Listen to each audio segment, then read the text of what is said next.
Hello everybody, you know me. Okay, no you don't, but you know who I am. I'm Issa J, and alongside me, as always, is the Small Wrestling Alliance World Heavyweight Champion of Picking Things, Liam Landry. yes, and we are back for episode 43 of this Shooting with the Smarky family, our podcast. And yeah, how was your week after Extreme Rules, good sir? Not bad. Just normal week. Man, 43, that's crazy to think of this like the Middle Ages. This podcast would already be dead. Well, luckily we're not in the Middle Ages. I mean, I guess technically, well, it would be a podcast in like the Middle Ages. Like two people sitting in a hut talking to themselves. Or maybe like some passerby hearing through a window. Yeah, talking about all the shenanigans the government is doing, or the chicken shortage. Well, if they were talking about the shenanigans the government's doing, they'd probably be dead sooner. True. Yeah. Yes, as we're doing our podcast, and how was your week? I want to. My week was pretty hectic, and but on my downtime, I was able to watch some wrestling, trying to catch back up with the G1 climax, and not doing too bad of it. Currently, as we're doing the podcast, we are watching night 2 of the G1. Was night 3? That's right, night 3 of A block for the G1 climax. So we may get a little bit distracted here and there, but yeah. After this, I think we both have like 1 or 2 more nights to catch up on. Right. And it's been a fantastic tournament so far. I don't see why WWE doesn't just utilize this more often, and it'll get, because it gives a lot of freshness to the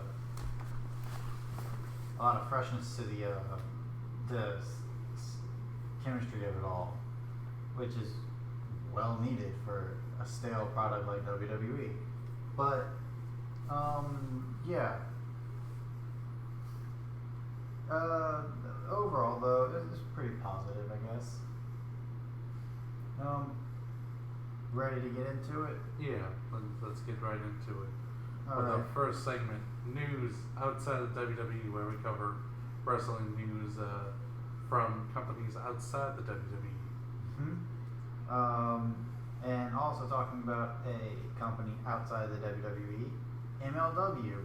Apparently they just had a couple of Fusion episodes air, and we're just going to go down the card and who won and all that, which is going to be a lot of fun. Let's get up in here. First we had Alexander Hammerstone, interesting name, taking on Davey Really Boy. love the musical they made about his life. Very critically acclaimed. Difficult to get into. So they actually did that? No. It's Okay. just Hamilton. Okay. I was like, did they really do that parody? But yeah, Alexander Hammerstone versus Davey Boy Smith Jr. for the National Openweight Championship. And the winner here is, by disqualification, Alexander Hammerstone. He has retained his National Openweight Championship, which is pretty interesting. And then the next match was Los Parks versus Los Wagners. Los Parks. Wagners. Yeah. Oh, so Los Parks are L.A. Park and Hijo de la Park. And then the Wagners are Dr. Wagner Jr. and El Hijo de Dr. Wagner Jr. Okay, so it's father-son versus father-son. Yeah, I like the fact that it's the son of Dr. Wagner Jr. Right. It's could just be like Dr. Wagner the Third. But yeah, I know a little bit of Dr. Wagner. He's been in time with Lucha Underground and all. Very kind of legend in Mexico scene, a lot, especially with AAA. Okay. So. Yeah, and the winner here was Los Parks. They won by pinfall. And then, looks like those are the only two matches of this episode here. So, you can definitely tell that the Los Parks versus the Los Wagners was going to be an intense match up there. I still haven't really gotten into MLW yet, and I hear it's really, really great from you, but it's just something I've never actually openly sought out yet. But I have been watching wrestling this week, which is a new change for the last month, because I was able to find a little bit of time here and there, which is nice. So what are your thoughts on the way things went down with the two matches? But I'd have to go and see them, but it's pretty interesting thing. They may have had more backstage stuff. Could be why, or it could have just been much longer matches. It should have been some good ones though. From thinking of the people who was in there. Yeah, I haven't seen any of the Parks or the Wagner's work yet, but anyone who ever talks about them always has great things to say. So you can only imagine that that's going to be a really good tag team match right there. Yes. Yeah. So what else is going on in the world outside of WWE? Pro Wrestling Guerrillas having their 2019 Battle of Los Angeles. Listing names. I've never seen Battle of Los Angeles, so I don't know how many competitors, and I think they still have some names out, especially since they have an odd number right now, but like they go on like one a day. So I'm going to give you the update on what they have as of right now.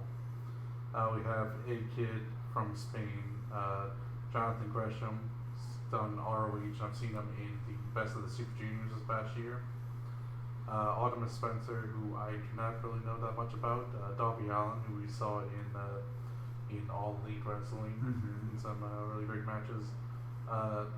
Mick Morte, also don't know too much about him. Orange Cassidy, I do know a lot more about.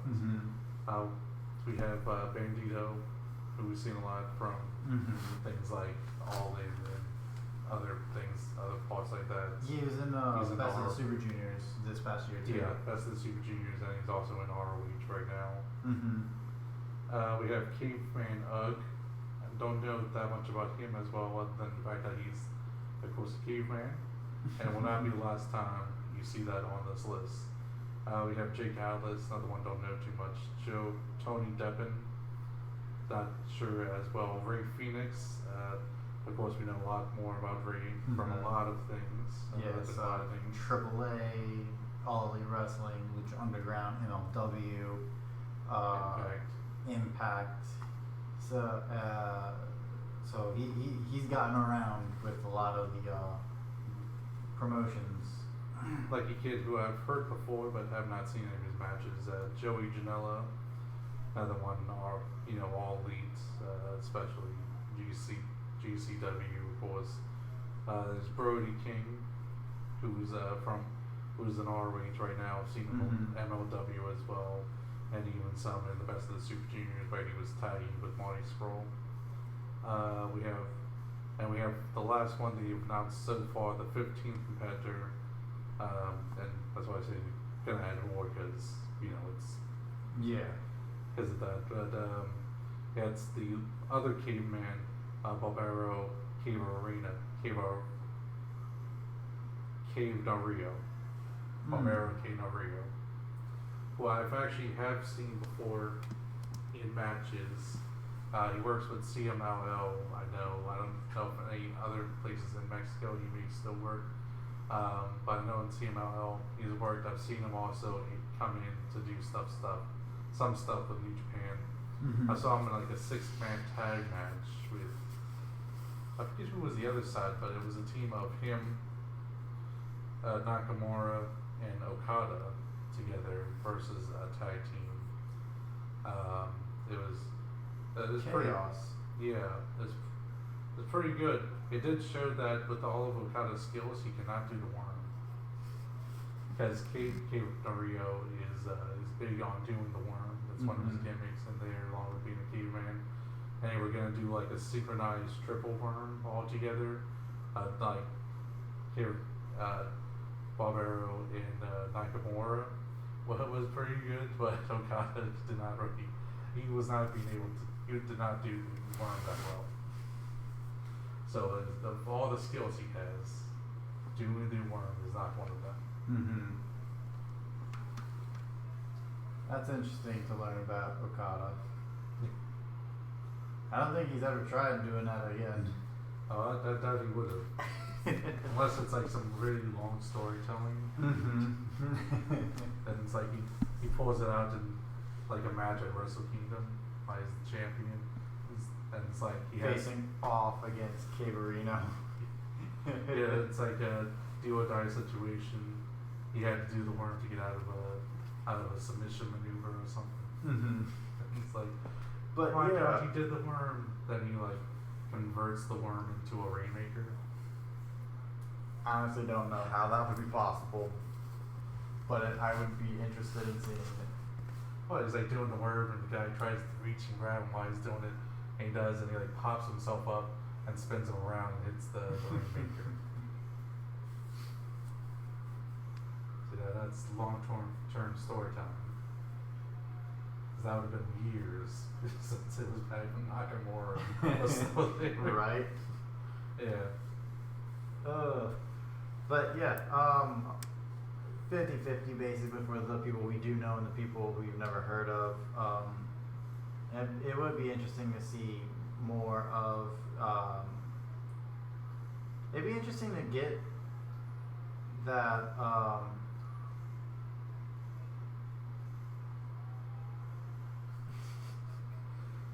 Watching right now, Evil with the unwanted assistance from the from the unwanted assistance of the referee. Unwanted on referee's spot. Mm-hmm. He was able to use the referee to hit the Magic Killer on Sonata during their match together. Yeah, Evil versus Sonata is actually really good. You could definitely tell they have great chemistry. Because they are stablemates. Probably put them in a tag team together or something. Mm-hmm. It's like Sheamus and Cesaro all over again. Or Lonnie Wilkin and Danny Burch all over again. Which was like the proto Sheamus and Cesaro. I see. Yes. But yeah, it'd be interesting to actually get this DVD if we won't know when it all comes out or anything. I'd have to look into that. Mm-hmm. Yeah, I also noticing that Michelangelo is also Flipping out. Yeah. That's an old shirt. Yeah, it's like worried, and Raphael was like, at least that means we have more pizza now. A wise man once said, "Forgiveness is divine, but never pay full price for late pizza." I love the Ninja Turtles. But yeah, so yeah, like I said, we're gonna look into it, see if we can get the DVD, and if we are able to get the DVD, we'll definitely live stream our reactions to watching it for the first time. Do you think we should do a whole keep up with it and have the spoilers said, or should we wait until we've seen it and try not to spoil ourselves? It'd probably be very difficult to do spoiler free because the massive length of time it would be between it happening to coming out on DVD. Yeah.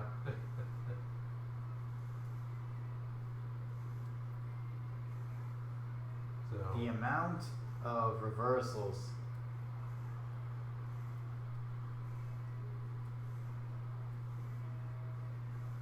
Wow, okay. Yeah. But yeah, so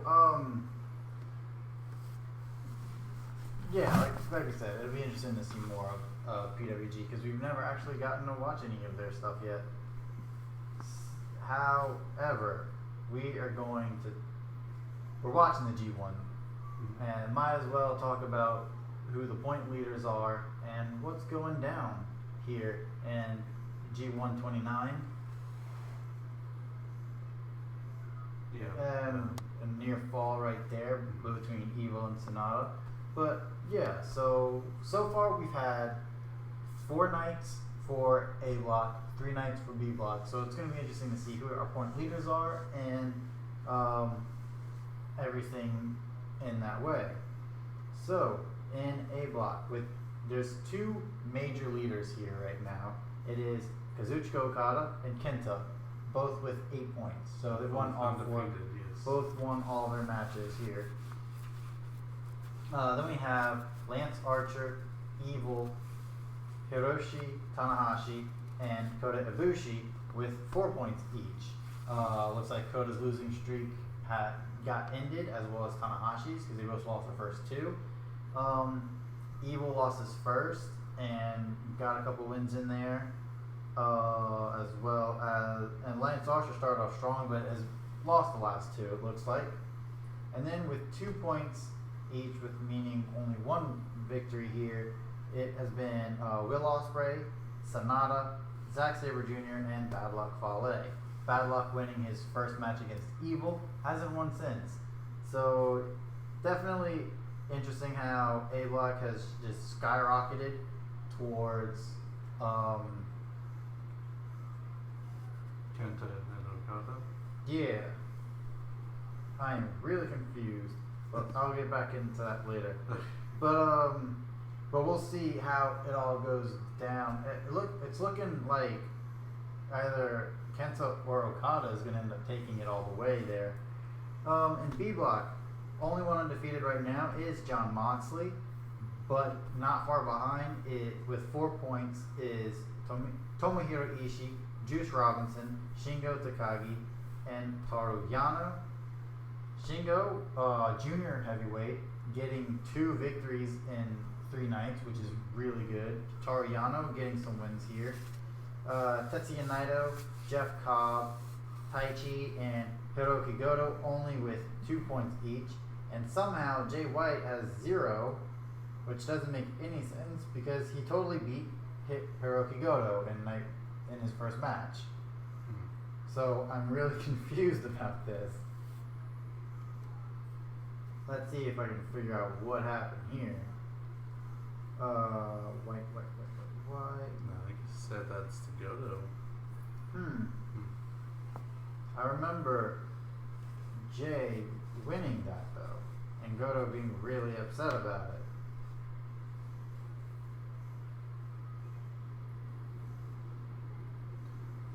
So I'm gonna have to look into that because I think they got that wrong. Because Jay White has totally won a match. That is particularly weird. Mm-hmm. Trying to see any other ones.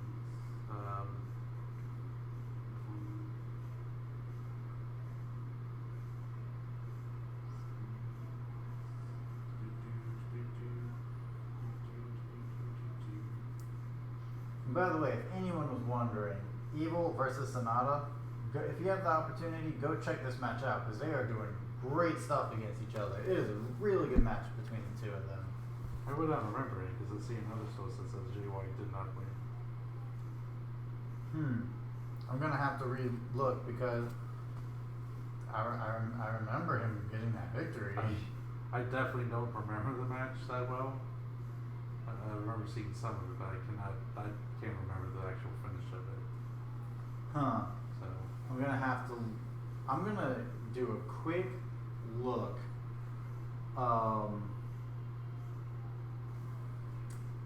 Yeah, I'm gonna do a really quick look, and I'll be right back. It's not gonna take too long, but talk about your experiences and thoughts on the G1 so far. Another one saying Tommy Hero. Wait, no, that's the. Another one saying Jay White wants to go to. It's like 3 different spots. Let me check right quick. Let me just do a quick check. But yeah, talk about your experiences and thoughts so far of the G1. Experience and thoughts so far. I think Zack Sabre Jr., while not winning well, has had a good start. And are you gonna go? Okay, now Evil got that win. Yeah, Evil beating Sonata. I think Zack Sabre Jr. has done really well in his matches, especially his one so far with Sonata, which is still, I would say, my match of the tournament so far. It was the match of the tournament last year for me, and I think it's kind of continuing now.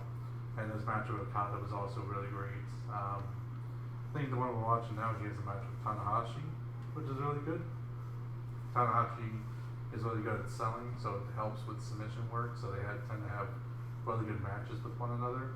So I think he's going to continue more with that. Will Ospreay has had some health issues going into that. They actually had some pain in his neck injury stuff going on. Hopefully it works out for him, but there is that going on. But he still had some really good matches. I think Lance Archer may be a surprise kind of dog horse for the really great talent here. Putting out some really good matches. He had a really good match with this episode here against Kenta, and he also had a pretty good match against Fale. It wasn't really maybe a very technical matchup, but he has the good charisma and good ability to get the crowd invested in him. But anyways,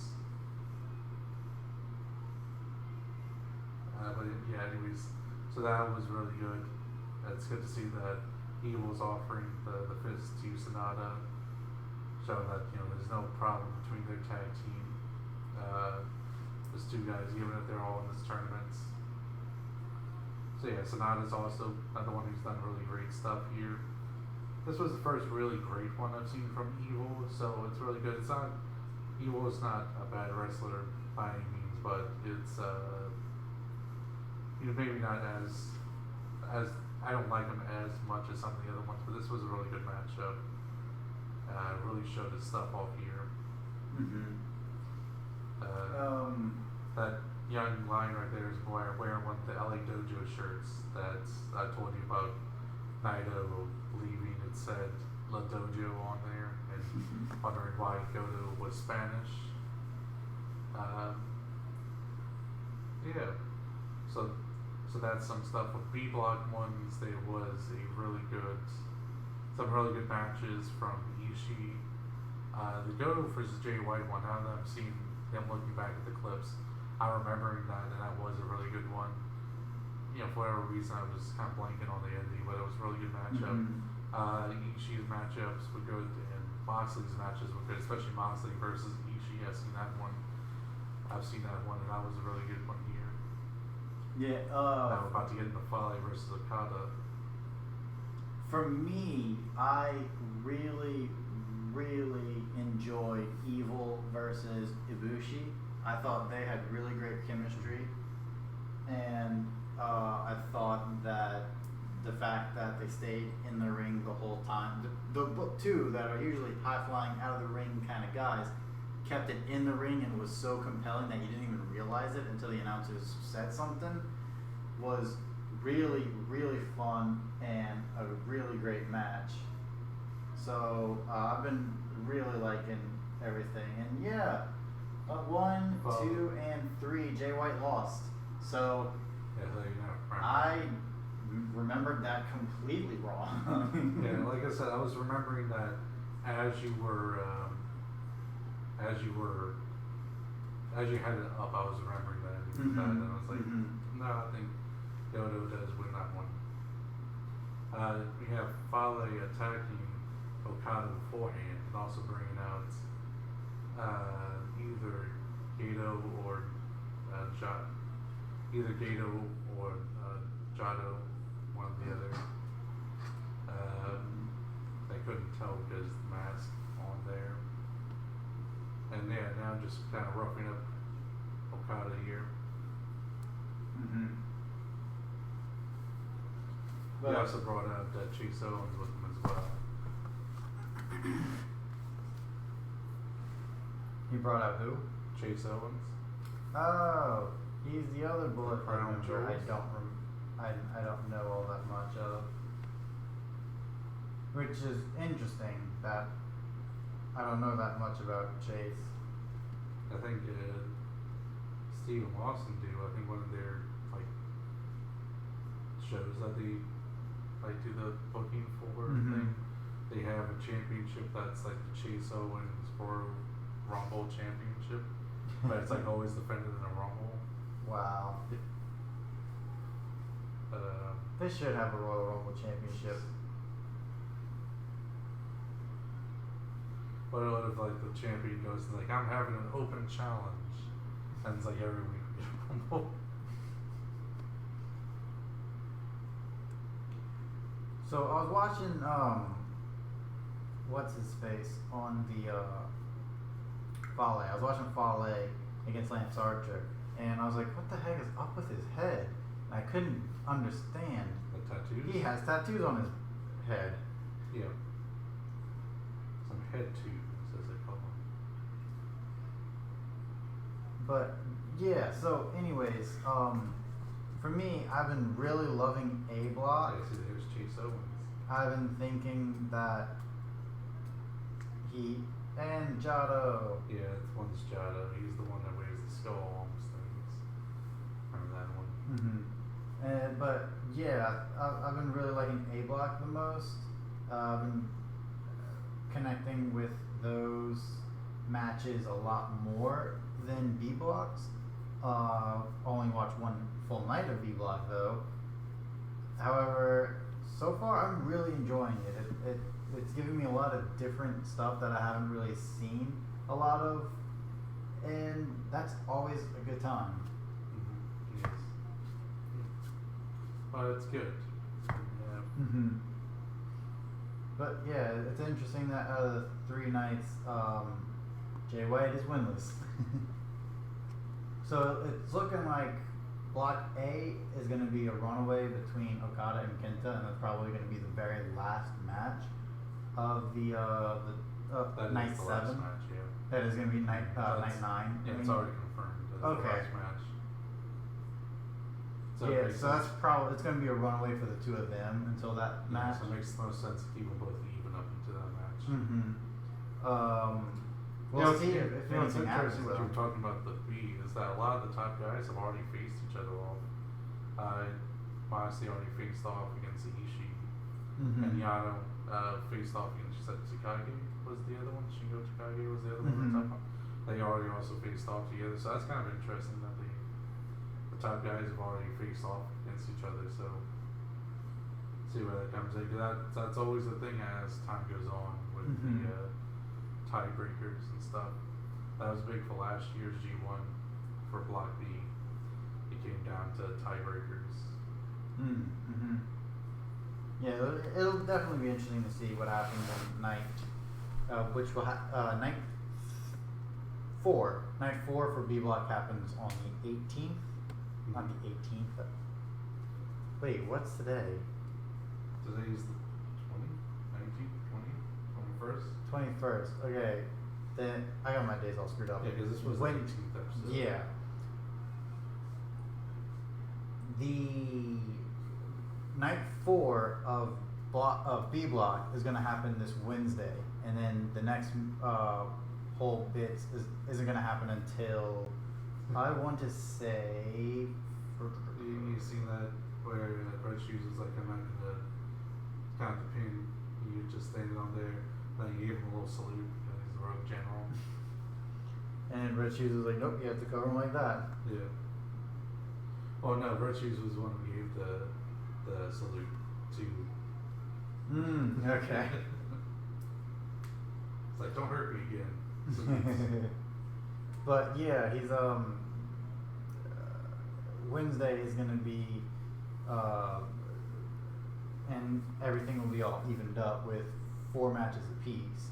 So it's gonna be interesting to see if Moxley stays undefeated, who becomes more of a rising star, and it's really cool how Shingo Takagi. Maybe one of the clones. Pepco and Primo. Rising Stars, you remember them? Are they still with the company? Who knows? Really, at this point, we don't. Yeah, we honestly don't.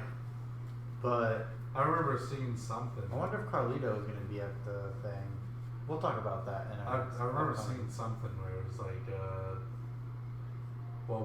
some maybe from like a house show, and it was like a chicken fight thing, and someone with someone on their shoulders, and Leah was trying to get on Shelton Benjamin. I was like, oh, yeah, Shelton Benjamin still works for the company. I completely forgot. But to wrap up this segment and my statement, it's gonna be. It's really cool how Shingo Takagi, the junior heavyweight, is got 2 really impressive wins and is gonna be able to keep on going strong. Hopefully, it'll be interesting to see how he fares against Moxley. I'm really looking forward to that match right there. We didn't talk about who you think's going to win best of the battle for Los Angeles. I honestly Going to push for Orange Cassidy, have a freshly squeezed champion. I feel like you were reading my mind because I was about to make that joke myself. And I should also add the winner of the battle for Los Angeles actually gets to fight for the PWG heavyweight champion. Okay. Who I don't know is at this time. I remember from last year's tournament, Cobb won it, and Cobb became the new champion. I don't know if he is still the champion though. Known for a big old air raid crash on the Fale. That's impressive. Yes, quite impressive. But yeah, I honestly couldn't. I couldn't predict it.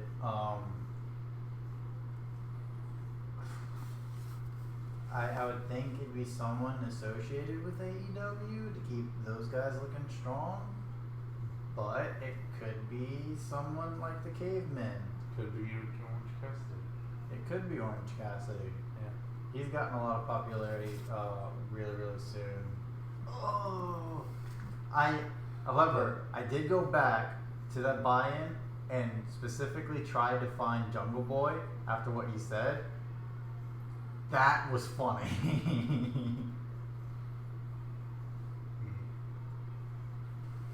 The fact that he was all like,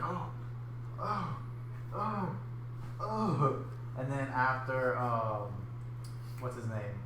Tommy Dreamer knocks him down and Orange's glasses go. Jungle Boy grabs the glasses and puts them on himself, which was funny. And yeah, we weren't able to talk about it because I hadn't seen it and we didn't do the podcast last week. But Jungle Boy and Luchasaurus are ridiculously over. Uh-huh. The boy and his dinosaur. The Good Dinosaur cosplay tag team there. Did you know that Dusty Rhodes technically had a part in making of Luchasaurus? Because it was like he was in WWE developmental, and that was Dusty's big thing, was working with the character work and the creating characters there. Mm-hmm. So that partially came from him. That's cool. Yeah. But yeah, that's the end of news outside the WWE. So let's go into news inside of the WWE, and let's talk about Mr. Bischoff. Apparently, he was supposed to start. 2, 3. Okay, Okada beat Fale there. Yes, Okada beat Fale. So it was Eric Bischoff's. It was supposed to be his first week last week at SmackDown, but he was not there. We don't know why. If it was really supposed to be his week or not. His start. However, it has been confirmed. Tomorrow is his first official day at the new company, and then Tuesday he will be on the road for SmackDown live events. So the new guard is slowly coming and getting ready to present themselves. So it'll be interesting to see what happens. What are your Okada mocking the Road General there? You get to Tuesday night and you start. It's like they're gonna have a regular match and then you just hear do and NWO pops out. The actual NWO and the Hulk Hogan and Scott Hall. Oh my gosh. And they somehow Halfway through the ring, you see Kevin Nash go down, and you're like, is he okay? No. the quads again. and they somehow win all the SmackDown gold on that first night. Right. Yes. Oh, word. But yeah, what are your thoughts on Eric Bischoff not being able to start yesterday, but now starting? I don't this know. week? I guess it'd be good to see if there's even a difference made. You know, one would hope, but I don't know. I guess we just gotta wait and see. Mm-hmm. So, what was some other news? Are you talk? Did you want to talk now about the job postings? Or? Yeah, let's talk about the new job postings. Yeah, so apparently there is going to be two new, right? You said two new job postings. Mm-hmm. One of them is a much needed continuity director. You know, I'd say much needed because, you know, the continuity is pretty terrible. So the continuity director, for those who don't know, is someone who basically observes the show / movie, you know, whatever it's on, and observes it and makes sure that they have continuity between episode to episode, shot to shot, and, you know, scene to scene. So hopefully it would be able to keep the characters more in order and not jumping around personality wise in between feuds, you know. Mm-hmm. Yeah, we definitely need someone to keep continuity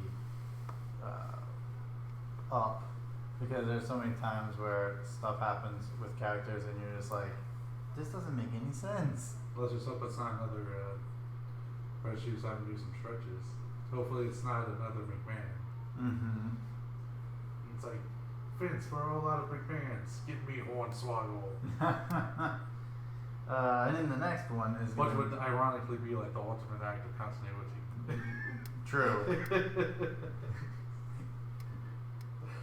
That's irony in its finest, Yes. right there. But then also the other one is gonna be basically someone to keep an eye and a handle on the talent with their road stuff, with their merchandising, and with their social medias. After the whole craziness with Seth Rollins recently, as well as company people inside WWE right now bashing its own product, as well as people praising AEW, New Japan openly, saying good things about WWE's competition, or with them starting their own feuds and working for themselves. Oh, jeez. That young lion took a real tumble there. Oh boy. That's pretty harsh. But yeah, so Tanahashi turning heel, attacking young lions. he's chaos. No, This is he's not. But yeah, so Should now be Tanahashi Goon. and then yeah, people going to in business for themselves, like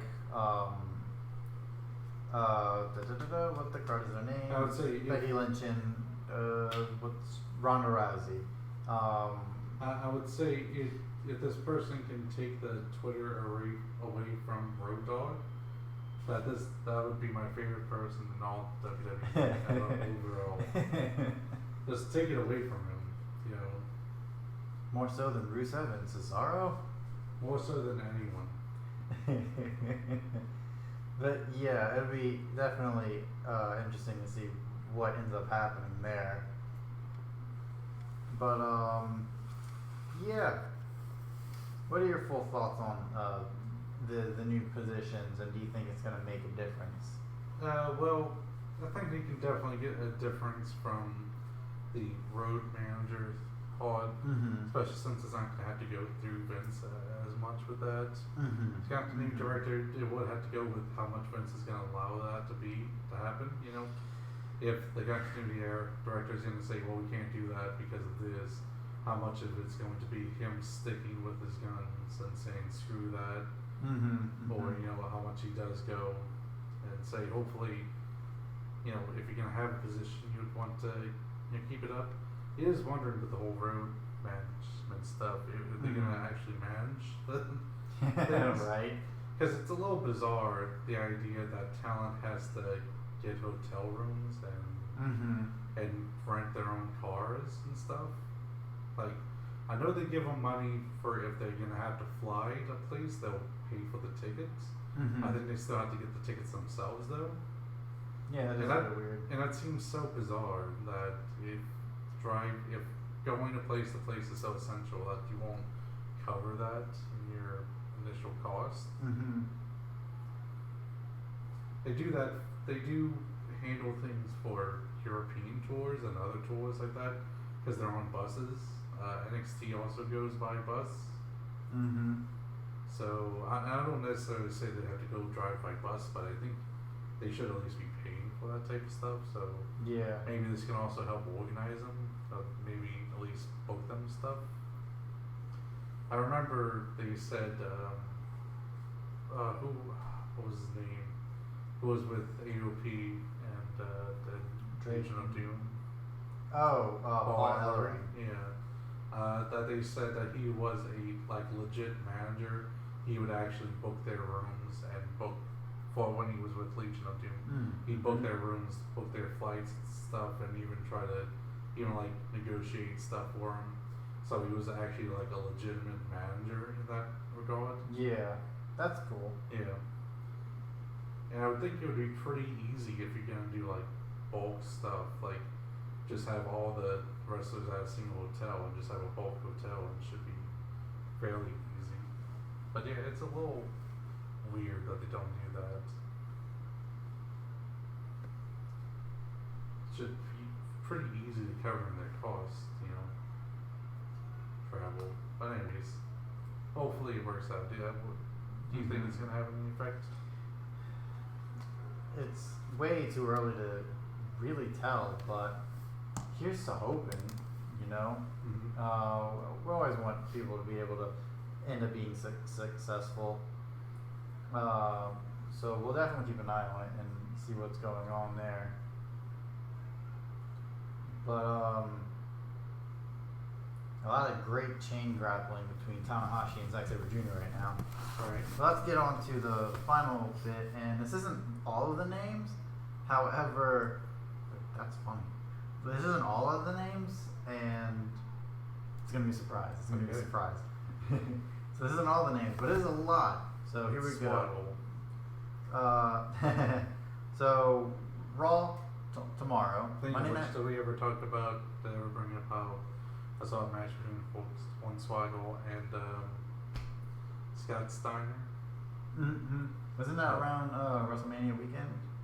Yeah, maybe at some point, but like in the match, it starts out like Scott Steiner comes out, Swaggle's already in there, and like Steiner's like, stop the music, I got something better for you to play, and he starts playing Short People by what's his face, the guy he did a lot of Disney stuff, like You Got a Friend in Me. Oh, okay. But it's just a pretty funny song. Pretty funny song that that even exists, because it literally starts off with short people have no reason to live. Oh my gosh. From what I understand, it was supposed to be like It's supposed to be a song to point out how dumb discrimination or racism is. By like what makes it sound like if you put that type of discrimination with someone being short, you know, and just how silly it sounds. But anyways, yeah, back to the point. That was just a funny moment there. Yeah. His name isn't coming to me. I'll try to figure it out. So let's get to some other names things that But- are coming to Raw. Yeah, Monday Night Raw, they're having a reunion show. Why are they doing this right now? That was apparently brought up by USA. David Meltzer said someone asked him on Twitter, and he said that USA suggested the idea for ratings boost. Ah, okay. So apparently it's a ratings boost cash grab right here. So we're going to get down to some names that have been announced for this thing. Stone Cold Steve Austin, first time since one of their other little reunion shows not too long ago. Raw 1000? Yes. We watched that one live, I believe.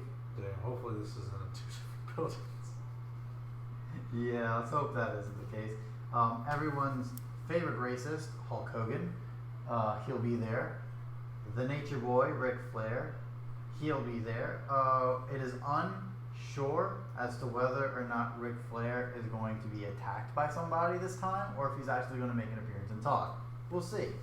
I'm sure Batista's still doing,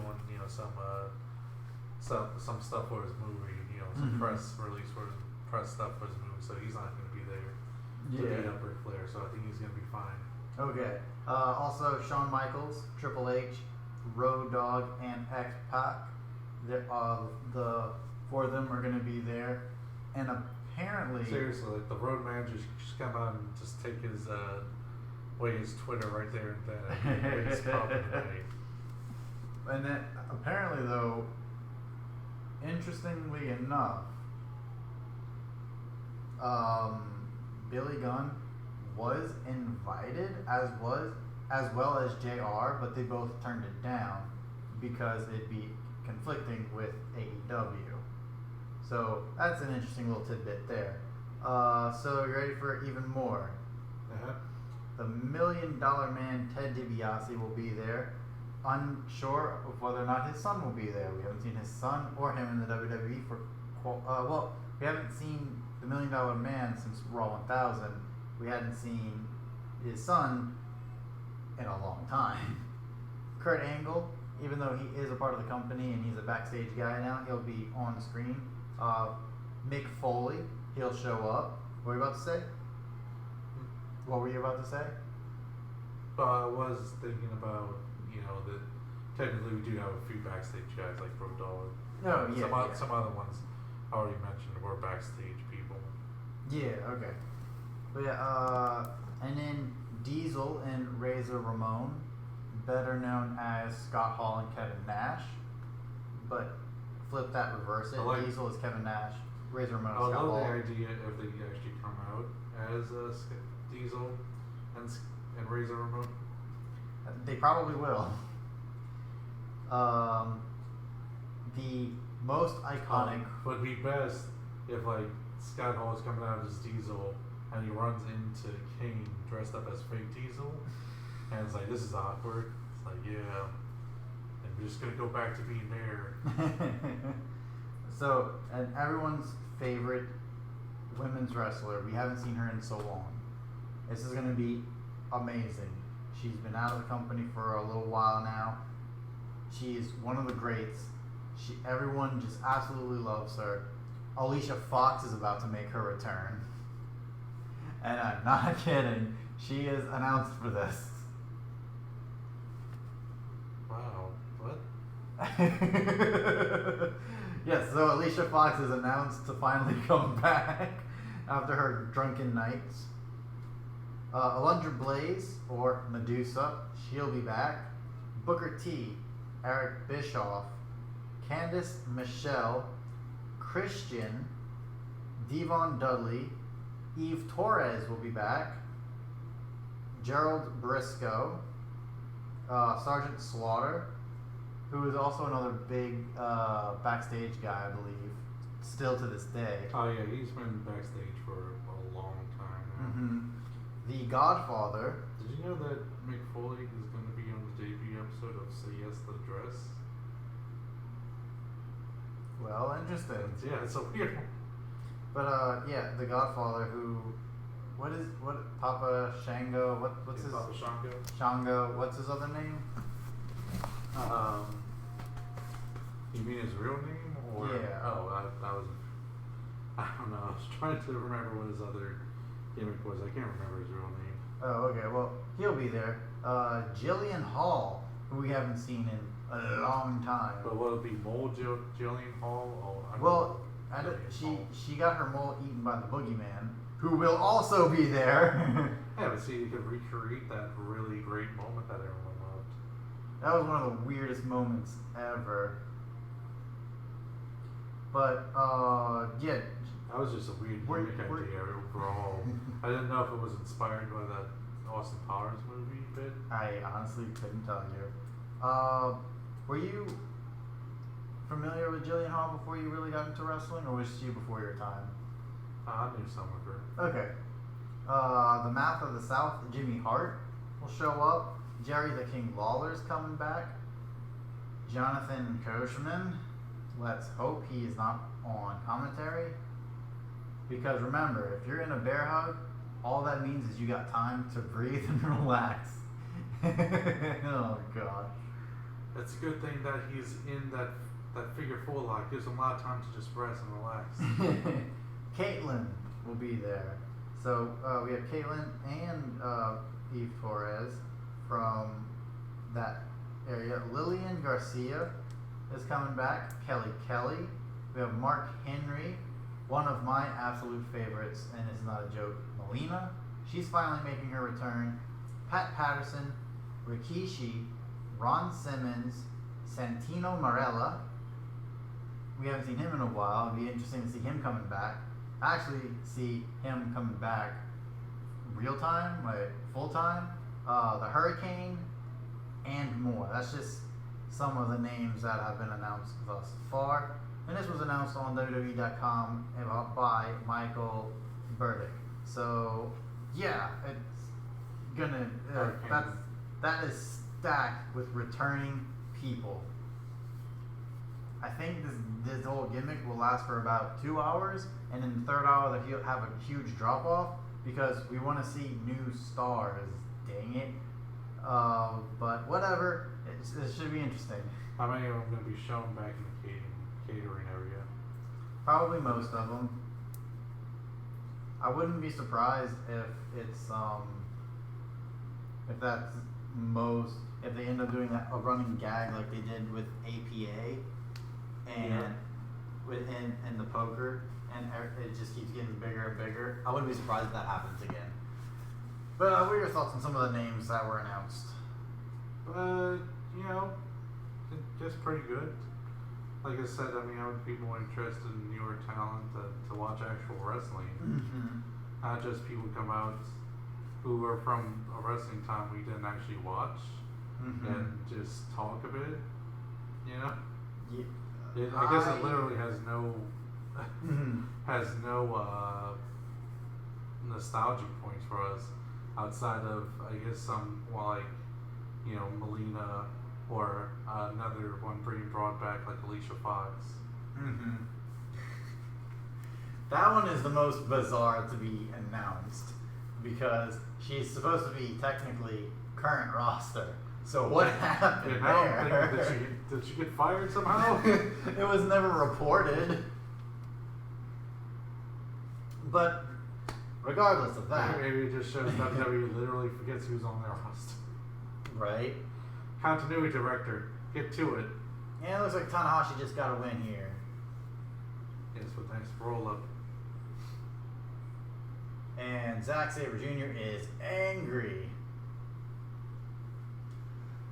That was a really fun match. That was really good. It was a really good one, yeah. And Zack Sabre Jr. is doing bloody fantastic work. Mm-hmm. I honestly could not believe I was so anti-Zack Sabre Jr. at a time because I thought he was just ridiculously cocky. I was like, dang it, why is this dude so smug all the time? It's so annoying. Oh, that's his character. Now it makes sense. I want to see him versus, I want to see a Zack Sabre Jr. match versus a Drew Gulak. Because I don't think they wrestled in the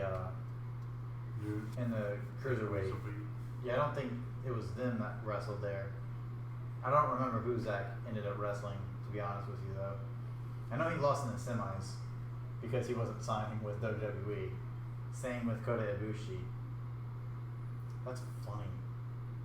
Both men who refuse to sign are signed with New Japan Pro Wrestling. He just took his shoe off. He's having a hissy fit. Really must dislike was Zach Gibson. Liverpool was #1. Yeah. So that was always one of the things when it came to NXT UK is that it was such like an already existing thing that he didn't understand what was going on. He just slapped one of them with his shoe. Who hits someone with a shoe? Zack Sabre Jr. Better is he fit? Is Zack Sabre Jr. or Alexa Bliss? Ooh. I think Zack Sabre Jr. has a little bit of an edge because he just hit somebody with his shoe and he tried to destroy stuff. All Alexa Bliss does is just kick and scream. Now he just threw his shoe at the stinking window and he stole someone's. That was the same flag.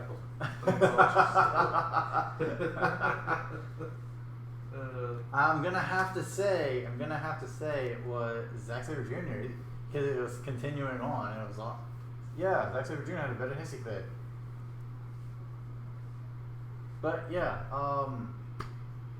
it's gonna be interesting for me. Melina, Jillian Hall, and you can think if Ron Simmons and Jillian Hall are gonna be there.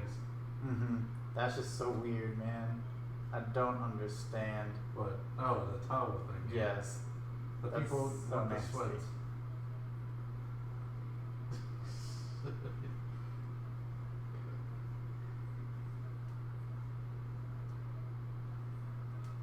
Anyways, that one guy just wiped it on his face after telling how she wiped it. He was just like, yeah. So weird, man. But yeah, I You have ever to seen say. the sumo wrestlers? How they sign autographs? No. They just use their hands. They just use their hand to slap it. Oh. So it's just like their handprint. And I saw like a little video of them. The one of the Young Bucks was like retweeted it, but they would just go like, you know, to put the hand, but it's just their handprint and stuff. That's like interesting. Signature. That's cool. That's a cool little tidbit there. But Yeah, I think we should give Joey Ryan some inspiration on how he should do autographs from now on. right. For some reason, Will Ospreay is not allowed to have his music on New Japan. Yeah, it's the company that owns the music rights. Ah, gotcha. He's gotten permission from the band itself years ago, but the company that owns the music rights to it was not okay with it. So they're going to have to find some new permanent alternative Yeah. for the future. But anyways, Jillian, and because of them two with Ron Simmons, you know JBL will be there. I was really watching when they were really, really popular, so I watched the entirety of the Boogeyman's first run and how he just disappeared out of nowhere for some reason. So a few of those names I do have somewhat of a nostalgic there because they did show up in the Ruthless Aggression era quite a bit, and that's when I started really watching. However, Like all that taping. yeah, oh boy, Compression taping. it was a lot of Yeah, to miss one of the off nights. right when the PG era started is when I started losing interest. Before we started doing hanging out for pay-per-views and then doing our YouTube channel. So yeah, it's been a lot of interesting. It'll be interesting with the nostalgia, but it's not going to be as impactful for people who are just coming in like you, or well, not just coming in, but you know what I mean, coming in later like you, or people who just stopped watching and they're just like, I don't care about this. I don't know if this stunt is actually going to work, but we'll see. Yeah, I don't know how it's gonna bring a lot of people who aren't gonna wrestle back in for wrestling. Granted, I mean Melina still wrestles. Yes, you she know, does. Alicia Fox still wrestles. She's still a part of the company, dang it. So there's some people there being delivered. You know, I always find that I feel bad for the young lions. I have to hold the ropes open for Kota Ibushi. Because every time he goes in the ropes, he does like a kind of lunge thing where he like pulls on the top ropes. Mhm. So they're holding it open and he's like pulling down on it right on their shoulder. It's almost bad as Tanahashi. But yeah. But as I was saying before, Mhm. Osprey had some neck stuff that made him miss an off night. Oh, okay. That's why it was all that taping, but he's been cleared. Did that happen Yeah, during this his one. win against Sonata? Actually, I think it did. Maybe. Was it Sonata or was it? Can't remember. Because when this it is his happened. third match right here. Against, what is his name? It may, Kota have Ibushi. it may have happened with Lance Archer, but Okay, now they, in they didn't really recognize it until later. yeah. Got it. But yeah, so we're just gonna go into our next segment. That's the news. That was the news inside of WWE, and now it's time for the best segment of the week. And yeah, it's our favorite matches, promos, or anything to do with wrestling. The best segment of this week, and I've seen a lot of wrestling, and I was trying to figure out who do I want? What do I want to do? And I'm gonna go with Evil versus Kota Ibushi. The match stayed inside of the ring the whole time. There was no super shenanigans. There was a great story being told within the ropes from bell to bell. It was so captivating, and my brain didn't even notice it. Usually I notice stuff like that. My brain didn't even notice it once until until the announce team was like, yeah, and by the way, they've been in the ring this whole time. They haven't left at all. That just blew my mind, and I was like, oh my gosh, they're right. Holy crud. And that just made me have an even bigger appreciation for Evil and Ibushi's ring work.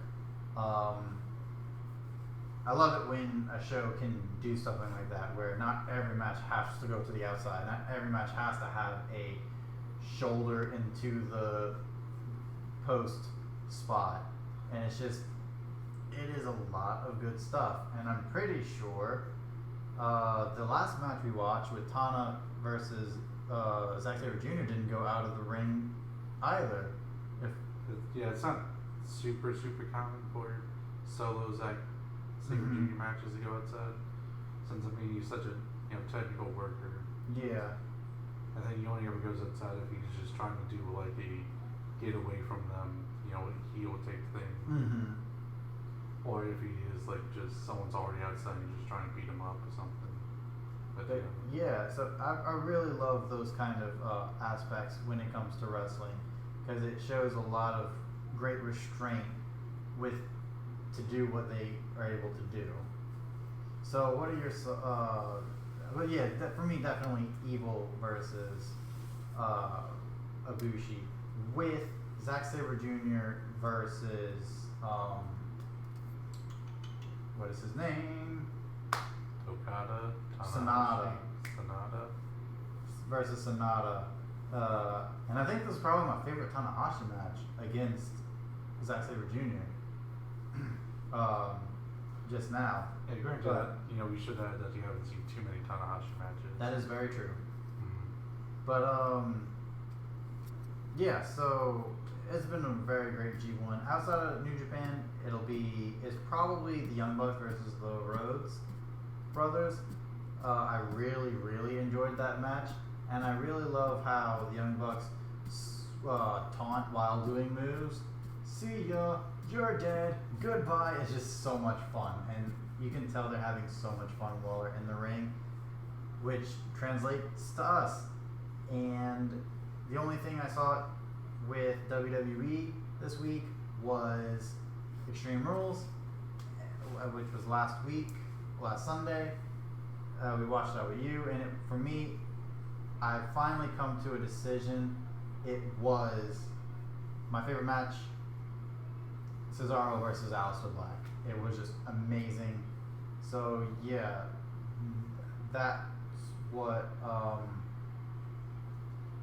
Will Ospreay targeting the it looked like he was about to target the bad ankle, and I guess guess kind of did, but mostly just whole leg area type stuff because I was a pretty bruised ankle from Kota Ibushi. Not any real damage, but definitely bruised. Looked bad.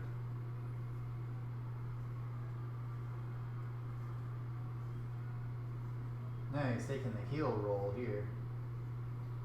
Literally. But yeah, so those were my three outstanding matches. But if I have to pick one, it's gonna be Evil versus Ibushi. It just captivated me, kept me interested from bell to bell, and I absolutely love that. My boy from LIJ got the win. What is yours? I'd say maybe it would be close between the Moxley versus Tomohiro Ishii match I watched, and another one being the last match between Okada and Tanahashi. So it'd be a pretty close go there. I think that one was a great technical matchup, while Moxley and Ishii was just a really great atmosphere one, There was like a really great atmosphere where the crowd was really getting into it the whole time. It was very exciting. I don't know how long the match was, but it felt super quick just because of how much excitement was in the air and, everything going. It didn't, feel like it dragged. It was probably longer than it actually felt,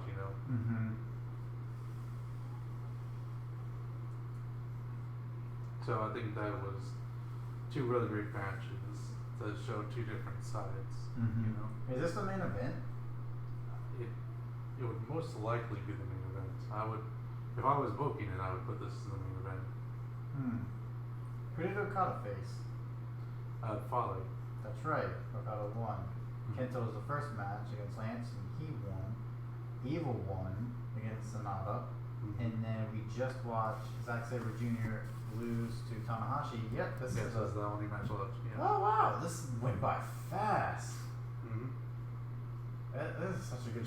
A show is quality when you're just watching, you're having a great time, and then boom, it's over, and you're like, what? What happened? That's really cool. But yeah, so yeah, I would say that Fight for the Fallen would have had that if it went and ended right after the Omega match. I felt if it had that, if it ended right there, because after that I did look at it, like you were saying, it's like, wow, they're gonna have another match, and it's like, I don't know, like let's look at the time. It's like, well, I mean, they're gonna have another match, but it's like, oh, it hasn't been that long. Let's look at the time. It's like, oh, it's already 10. I had no idea, and 10 Central Time, and it's like, what? And it didn't feel like that all the way through. But it did end up dragging because of the final match. That's why I wasn't that big into it, just because it, was a little too long. Granted, 5 hours, but they don't have a weekly show. I mean, you have, was it like 8 hours a week of WWE programming? Something like that, yeah. 3 Raw, 2 SmackDown, NXT UK, 205 Live. So at least 8 hours on a normal week, not including the pay-per-view. Exactly. So and also not including a little bit of main event matches that happens. Oh, that's right. I forget. Yeah, main event. So that's like another 4. So 9 hours. So compared, and that's why you watched them in separate times. You didn't watch it all the way through at one point. So it's like a completely different perspective. Yes. Yeah, I loved. Like you were saying, it was a great match between Omega and Chima, and I really loved it. But I didn't have the from start to finish feel like you did. I watched it in portions, so I never had that drag on feel that everyone else did. Control. But see, it's a good point to put out to Okada, Kenny, and Omega. It's like that's how you know they're gonna have great matches together. Because put them together, it's matches. But so you were saying when you watched it the first time, you liked Omega and Chima better? Yeah, just because of the length. Mm-hmm. Last one just got dragged on a little too long than needed to. So I thought my favorite overall was probably the triple threat tag team. Mm-hmm. Because they still had that issue that had to kind of like downgrade the Omega and Chima one because of the kind of like the Chima sometimes selling the new thing. Mm-hmm. And you know that's always a problem for me. So I kind of have to.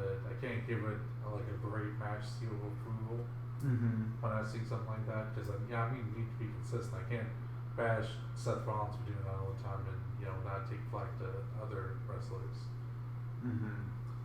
That also kind of bothered me during the match before that because Hangman Page sold it well for most of it, but not all of it.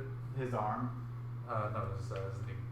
Okay. I wasn't as bothered with the Young Bucks and their arm because like I feel that they still did stuff where they tried to not use that arm as much when they're holding people. Mm-hmm.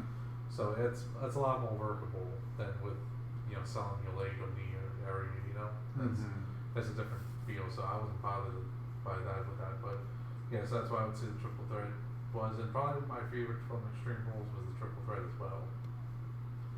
And they're very similar matches overall. It was given a real deja vu effect.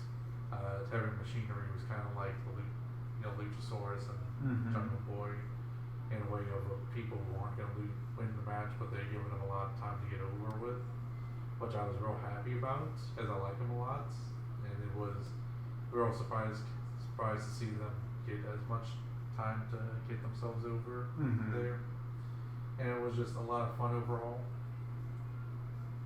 So yeah, so that would be my best matches of the week, but I'd probably give the edge to maybe Tanahashi Saber. Because I'm just very impressed by. I'm a little more impressed by the technical aspect than I am even of the high flying aspect. Mm-hmm. I mean, it's kind of one of those things like I've never seen anyone else do what Zack Sabre Jr. does, and that kind of pulls it apart because it's like there's quite a few very high flyers and stuff, so that's why it's like always something special when it comes to Sabre. It doesn't seem like it's much, but if it wasn't much, you'd think there'd be a lot more people that would do it. Mm-hmm. It's like it's clearly special, but the fact that only he can do that style and do it to the perfection he does. Yeah, Tim, and he works really well with others, and others are able to adapt his style when wrestling with him, like Sonata or Tanahashi. Yeah, that was great storytelling from Tanahashi because of their Mm-hmm. past experience together. He was kind of showing that, I've picked up a thing or two over Mm-hmm. time. Because it used to have been just a lot of Tanahashi suffering from the submission holds and trying to fight his way. So it's kind of almost a reversal of that, where he's like, I am learning. I picked some Mm-hmm. new things. So it'd be a little surprise to Zack Sabre Jr. there. So it's good storytelling from if you've seen many of their matches together. Mm-hmm. Mm-hmm. Yeah, that was a great match. And I was. It's really cool that you were able to pick that one on this show because we ended up watching it while we were doing the show. Mm-hmm. Right, yeah, those are our favorites right there. Now we're going to move on to a segment where we rant or praise about wrestling, and it's called Are You Serious? So let's give your Are You Serious first, since I went first last time. You want to just do it together and be like, why Brock Lesnar? It's like, I feel like that should just be the thing. It's like, why is it Brock Lesnar again? And I also add, if we saw this one sooner, this could have actually been a contender for. Did you see that? Yeah, this could have actually been like a contender for Mm-hmm. match for the best segment of the week. But there's a reason why this one's main event right here. That was a great main event. this is the one where I was like going through and I was thinking, okay, should I just skip ahead to the latest day because he's going to have Okada versus Will Ospreay? And then I was like that. It's like, well, I need to see this match. Aren't you glad you got to watch this match too? Mm-hmm. Yeah. I was like, I definitely wasn't going to try to skip this one. But anyways. Oh, yeah, definitely not. But yeah, it's just why Brock Lesnar, why is he back? Mm-hmm. I guess ratings ploy, but I can't. It's like, I don't know who. Have you met someone who's like, man, I'm really like Brock Lesnar and like watching his matches? One person. Okay. However, he doesn't always say that. He says it, and then he goes back on it, and then he says it again, and then he goes back on it, and he kind of, sort of has his entrance music as a ringtone. So it'd be DJ. Yes. The only person I know that goes back and forth that much. Yeah. We love you, DJ. If you're watching. Yeah, I don't know. It's like I haven't really. Can't think there's a whole lot of people out there that's really that interested. The only thing that I can think of as to why he's such I mean, I would go and I would say there. I was in the Superdome when he was in there. Mm-hmm. I mean, not many people were saying boring and chanting boring and not caring about what was going down there. Mm-hmm. Still, with the whole thing of, look, Roman Reigns was bleeding. Back at the time where he had his full blade face already covered in blood. That was the first time I noticed and told other people who were like, oh yeah, you're correct. Oh well, whatever. So that was a good 70,000 people. Maybe not that much because they up the numbers a lot, but that was a lot of people to give a good sample size of people who don't care about Brock Lesnar.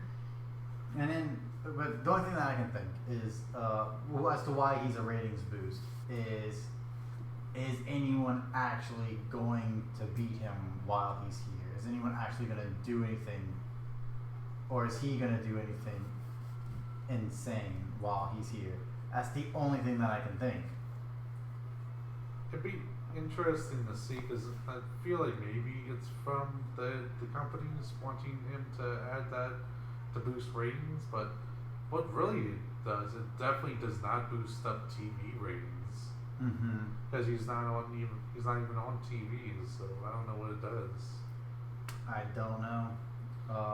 Seeing people point out that Seth's a better chaser than he is as a holder of the title, and it's like, yeah, but you don't want the same story just again, all over again.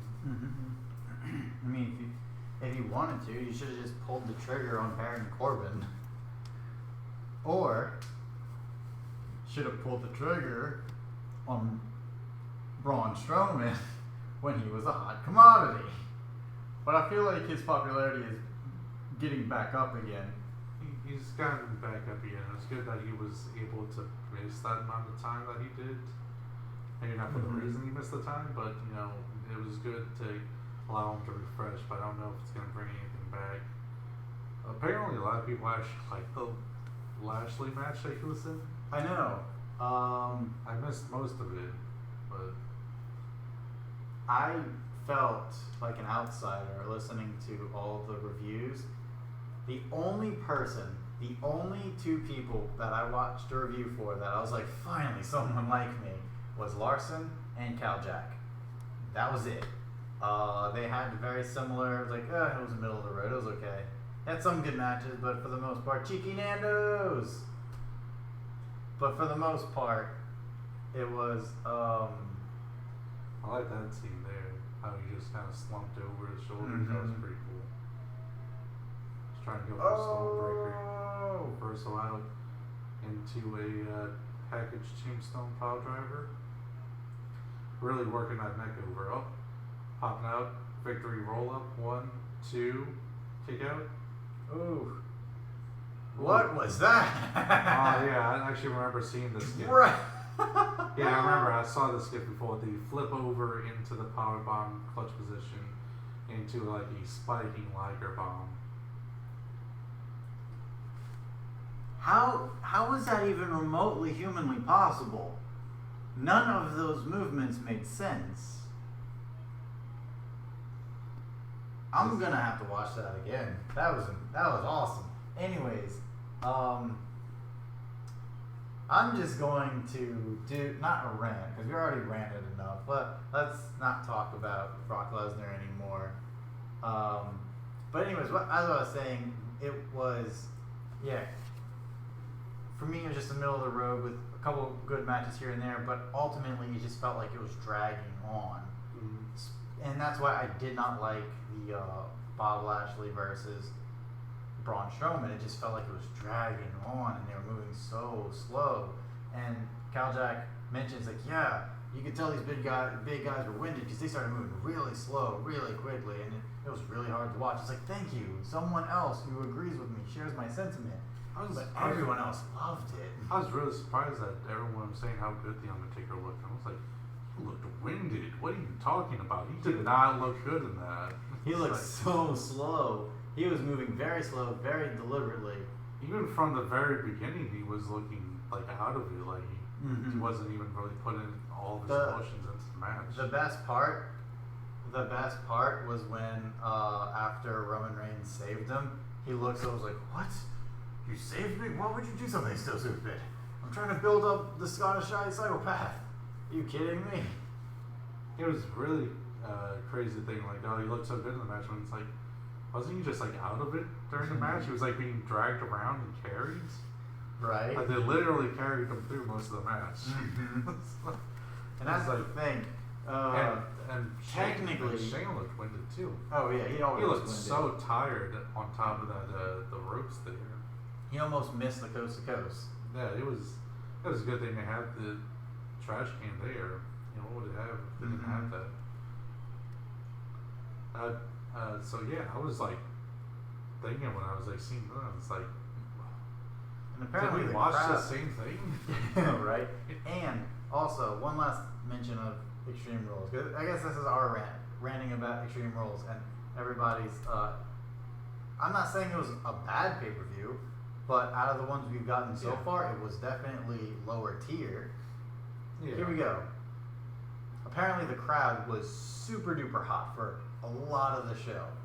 Obviously, because we were watching it with the volume turned down because of copyright reasons, we didn't hear all of that. We heard a couple of times when it got really, really loud, but we didn't actually hear all the chants and how people were... Apparently people were chanting, "You still got it," to The Undertaker. And apparently people were just... Like, the crowd there was super duper into, like, most of the stuff going down. And I was just like... It was like a situation where they're like, you just gotta try to make them feel good. Give them some options. That was like the craziest thing to come off. I was like, really? Good. Oh my gosh! And what a hidden blade right there. Gee, that was... Man. Maybe we go back a segment. Whoa! We go back to the... Oh, look at that. Maybe we have to go back a segment. Yeah. Next segment of the week. But this is what we're gonna do. Usually we have one time we praise something. We're gonna praise the G1 Climax right now. They are performing at a level we just don't see very often, and this is a great treat. I'm glad I'm watching this and keeping up with you with this show, because this has been a great night 3 for these guys. This is a great show already. Holy stinking crud. Yeah, that kind of double back to being negative towards Extreme Rules. That was another thing too. It's like everyone was like, man, these are really just great matches when we talk about Cesaro and Black and the Triple Threat Tag Team. But the thing is, like I've even said before, the Triple Threat Tag Team reminded me of the Triple Threat Tag Team from the night before. Fight for the Fallen. It's like, yeah, those are great matches, but it was like, those are kind of indie matches. That's like, those are stuff that you would see on an indie show, like a good indie show, or New Japan, or something like that. So it's like, that's what to say, like when it comes to New Japan versus WWE, is that you can get an entire night of that, or 2 instances of that, you know? And he caught him? Caught the ass cutter there. He's going for the, tried to go for the straight jacket suplex, turned to a kick, and now another Os cutter, and this time it connected. See, 1, 2, ooh. Kind of gave it away because he had his eyes open, but still, he was seeing that hand go down. Mm-hmm. But anyways, it's like overall it still had some good matches on there. Mm-hmm. I mean, he's like cut some of the fat, trimmed some of the fat out of there. It would have been a better show. But yeah, people kind of going crazy over that. And apparently, last thing for me, a lot of people were not all that into the cruiserweight match. They were just saying how it wasn't as good as the ones we've seen before, and I was like, this match is really bloody awesome. Tiger Driver, I think. No, that's the Michinoku Driver. Michinoku Driver. I still remember from the that one time where it was JBL and what was the commentator of NXT? Mauro Ranallo. Yeah. Mauro Ranallo. So they call him match and he calls Michinoku Driver, and JBL say what? And it's like, Taka Michinoku actually worked for the WWE at the same time you were there, JBL. Do you not remember that? It's not like it's some guy, Japanese guy who's never came over to the US. He literally wrestled for WWE. And it's not even he wrestled at WCW, it was WWE. He did stuff for ECW before that, but he also wrestled WWE. Oof, right on the neck. How can they just land like that and not break themselves? Oh, well, they do. Right. Yeah. Will and Mr. Ibushi do break themselves quite often. Oh, here comes the Boomaye.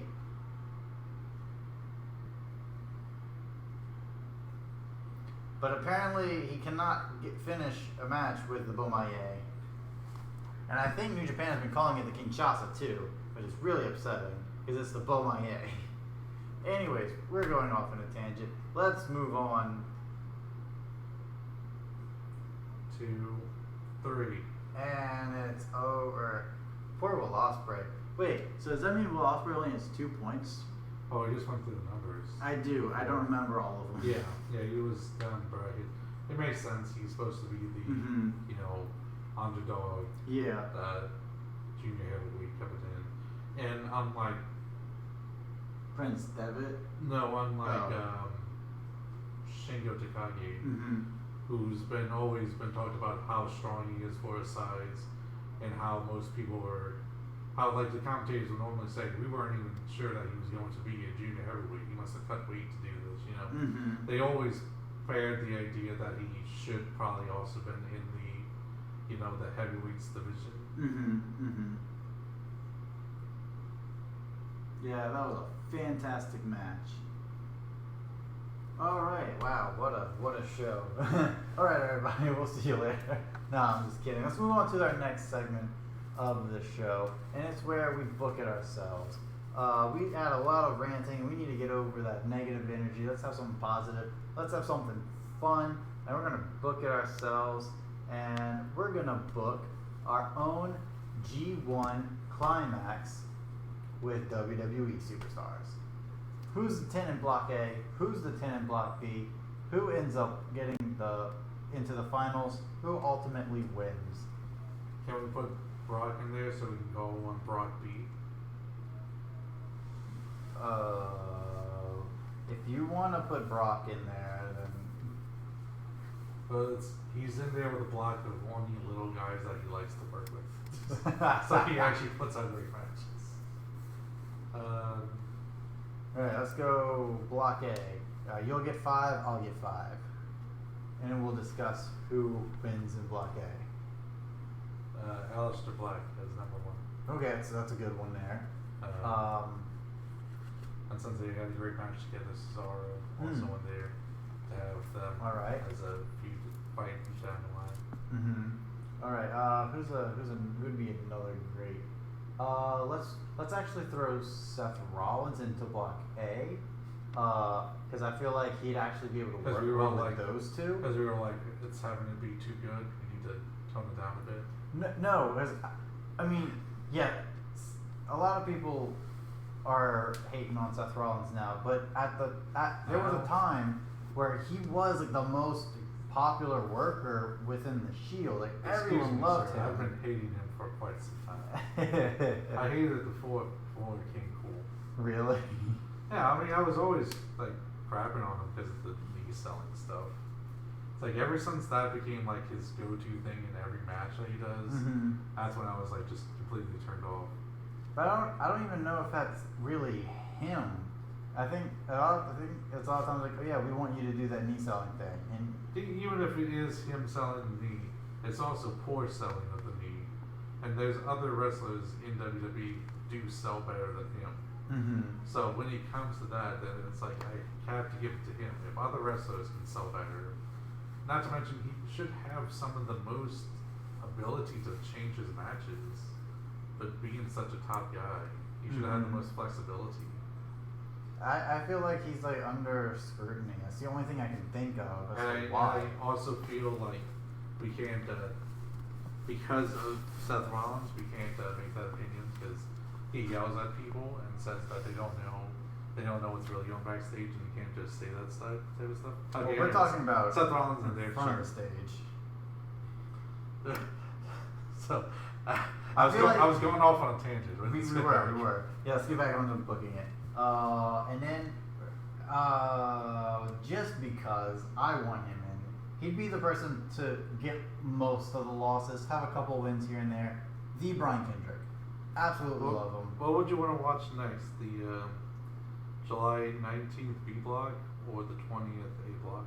You've already seen both B blocks, I think, correct? I just watched that last match.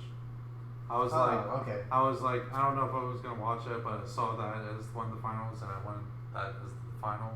So I was like, I'm gonna watch that match. So I skipped all the way to that, but I didn't watch the other ones yet. I haven't finished any of the. I so we go to the next A block then. Yeah, let's go to the next A block. Okay, so but Tanahashi, Lance Archer, Saber versus Fale, Kota Ibushi versus Sonata.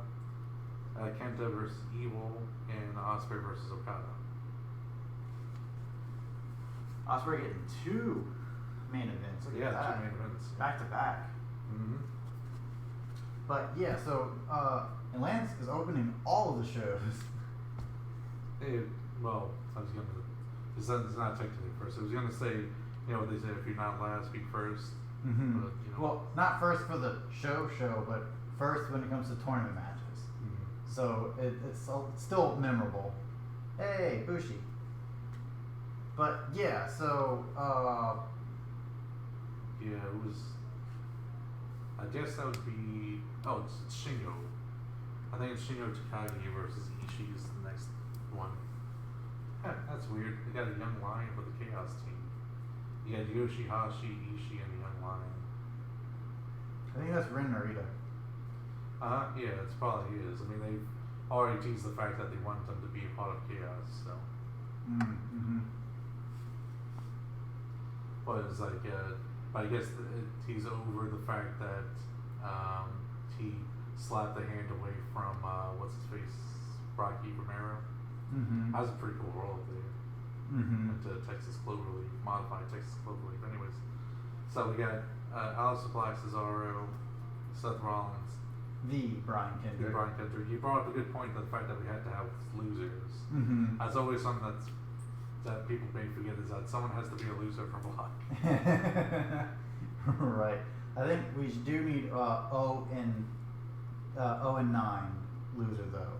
Someone that the Brian Kendrick can beat, and a couple others can beat. Oh, so Baron Corbin. He's going to be the guy to take all the losses. Can at least save some of his heat by having some of those losses be by disqualification. Sure, why not? Yeah. We have to make it interesting. We can't have the same thing happen over and over again. WWE. So there's 5. This first half. Who's person you'd want to see like do really really well with Cesaro and Black? Sorrow, Black, Rollins. I think we're gonna need some bigger guys. We probably have to put like a Rusev in there. Okay, yeah. Yeah, so we have some size difference with body types. So I was wrong. It was actually Naito and Ishii they're setting up, and they're just brawling on the outside.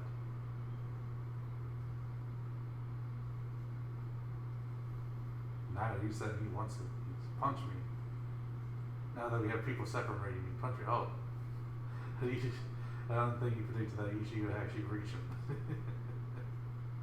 Do your job, Jen Lyons. Or head back to the dojo. So Rusev. Let's get another big guy in there. Someone who can afford going half the wins, half the losses. Not someone like 0-9 Baron Corbin, but 5-4 guy, bigger guy. What is? Throw Bobby Lashley. Why not? Just put Bobby Lashley in this block. Obviously losing to Cesaro, Black, which is funny because if you were going indie, Seth Rollins is also Black. He's Tyler Black. Oh my gosh, chops it and spits. Oh, into the crowd. But anyways, Right into a guy with the he's Los almost shirt. Rusev. Alright, so we have 7. We need 3 more.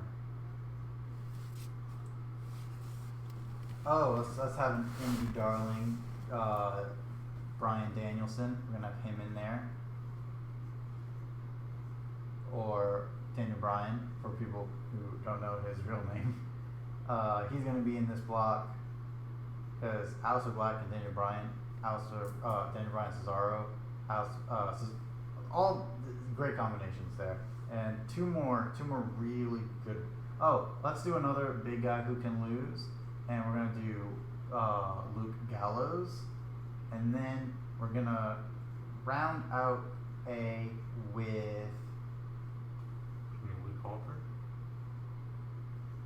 Or do you mean from the Good Brothers? From the Good Brothers. Okay. Luke Gallows, yeah. Okay, I was trying to think like Luke Gallows. Luke Harper, and I was remembering. Yeah, okay. And who's one more? Pick one more. Could be an interesting match between Luke Gallows and Carl Anderson at least. And we're gonna throw Carl Anderson in there too. If they let him go, that'd be interesting matchups.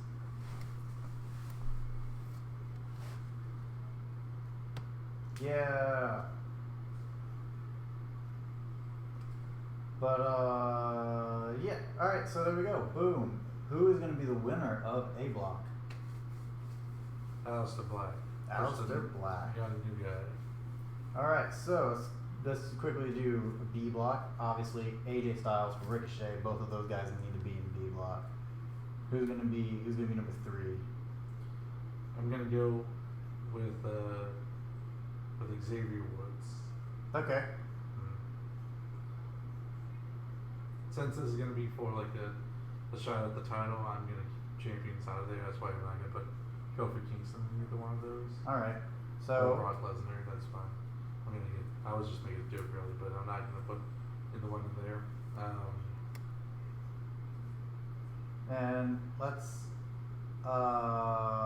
since we're not putting champions, let's put one more New Day member in there, Big E. Yeah, I was gonna put Big E in there as well, so that Mhm. there's that tension.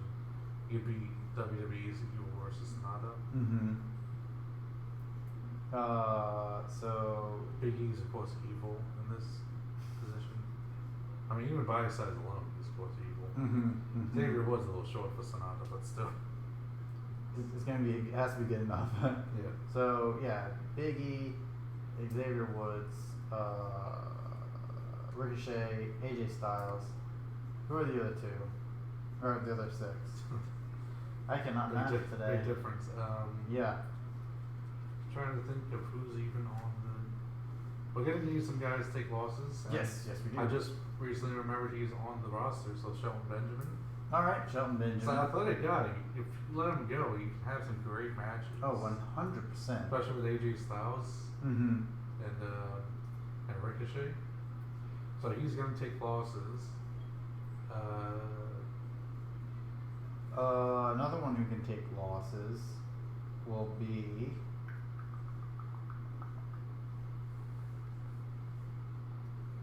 How about this? I want another person from SmackDown. How about this as a No. not a big wins, maybe more losses, but he's there mostly for fun and entertainment value from Heavy Machinery. Dotis Ozovic. All right. Kind of be like the Yano of All right, we'll put him in there. G1. And now we're down to 4. Mm-hmm. Some SmackDown guys. Who's people? Well, actually, so far this one is kind of. There's only 2 Raw and now 4 SmackDown. So let's get one more Raw guy in here. Oh, 2 more. And they're going to be their halfway guys, Dolph Ziggler and The Miz. They're about to start a feud, but let's throw them in there for the actual tournament. Forgetting The Miz was on there too. Yeah. And then for the last 2, you want maybe some 2 NXT guys. 2 NXT. How about we call-ups. do one call up? One call list? Yeah. Just one? Yeah, someone who can also get close but just miss out. How about the real bro? Matt Riddle. Yeah. All right. Something good to Yeah, that'll be good. Because even if he loses the tournament, he can still take. He did well enough. He can take that loss. do. Yeah, and plus it's not really from last I've seen in the championship conversation for NXT, so it's not. So you can always come and win a championship afterwards to boost them up. All right, and we have one more person, And he also has a storyline that he's already said he wants to retire Brock Lesnar. That'd be his growing storyline through the whole thing. Is that's his main goal. Nice. Dragon sleeper. Or no, that's the guillotine. guillotine. That's the guillotine sleeper. Guillotine. I love that move. It's my favorite sleeper. I just love the name of it and the way it looks. Rear naked choke. All right, This is and Quality versus Zack Sabre Jr. yes. Now. All right, so the last match, I think, should match. No, the last Last person. contestant. Last petition. Should be. I'm actually gonna go to SmackDown. I was struggling with whether or not we want to add the Fiend or Bray Wyatt, but I think he should stay away from tournaments. I don't think his gimmick is tournament friendly. So, but someone else who could actually, and definitely want to stay away from overly push. So no Roman Reigns here. We definitely have a sheer lack of guys from 205 Live. We don't have good representation from there, though. But we have one, the Brian Kendrick. Yeah, on A-Block. We didn't really have a lot of NXT guys either. Don't they have like 205 Live guys on SmackDown? That could be an option as well. Yes, Buddy Murphy. Yeah, We're gonna add Buddy Murphy in Buddy there. Murphy would be great to Yes. person. He'd definitely go middle of the road, win some, lose some types. 100%. So, out of those 10 guys, and I feel like Ricochet versus Black is too obvious, so unfortunately Ricochet doesn't get the win here. So who will? I want to say that it's going to come down to last night, and the real bro will be in there, but he's not going to win it. It's just going to come real close. But the real winner in this. Let me see if I can guess. Big E. Ooh, you see that? He was trying to go for an elbow drop, converting into an armbar. Nice. I would say Big E would be really great. Would be a really good substitute to add in there with different body type and all that. it's gonna be a big thing. Like the Xavier Woods stuff, fights coming through, and he's already talked about before how he's failed at the opportunity to beat Brock Lesnar. That's gonna be one of his big things, and it's gonna be a big thing between him and the Bros that they both have their eyes set on Brock Lesnar for basically the same reason, and it's gonna just come down between them two. In a feat of, technical prowess and mat wrestling from Matt Riddle compared to power of Big E. Power is just gonna his come out. ridiculous quickness too.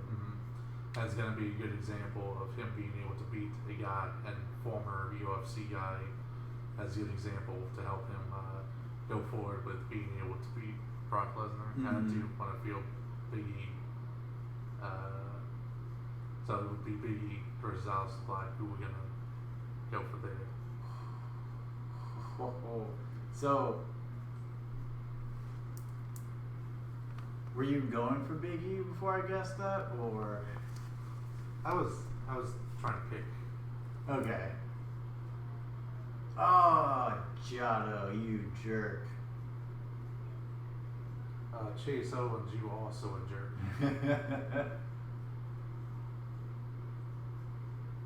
But anyways, yeah.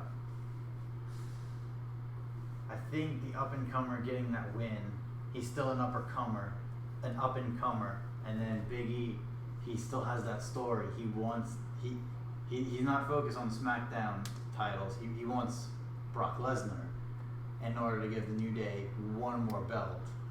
So I think I would go Big E here.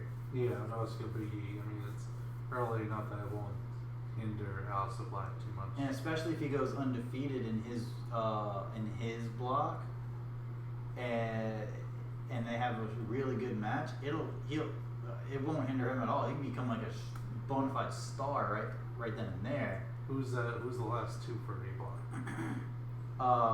Aleister Black and Daniel Bryan. Be the last night. It'll be a passing of the torch kind of deal, where each one will come down to the final night, which sometimes can be a bit samey. However, one is passing the torch story, the other is a redemption story, which is really cool. And then of course Big E gets it, and then of course Big E wins the championship, bringing more gold to the New Day. Yes. And then that's some fancy booking right there. Yep. And then the winner of the Intercontinental Championship match and the United States match, Xavier Woods, bringing more gold to the New Day. And then the Raw Tag Team Champions will be Kofi Kingston and Big E.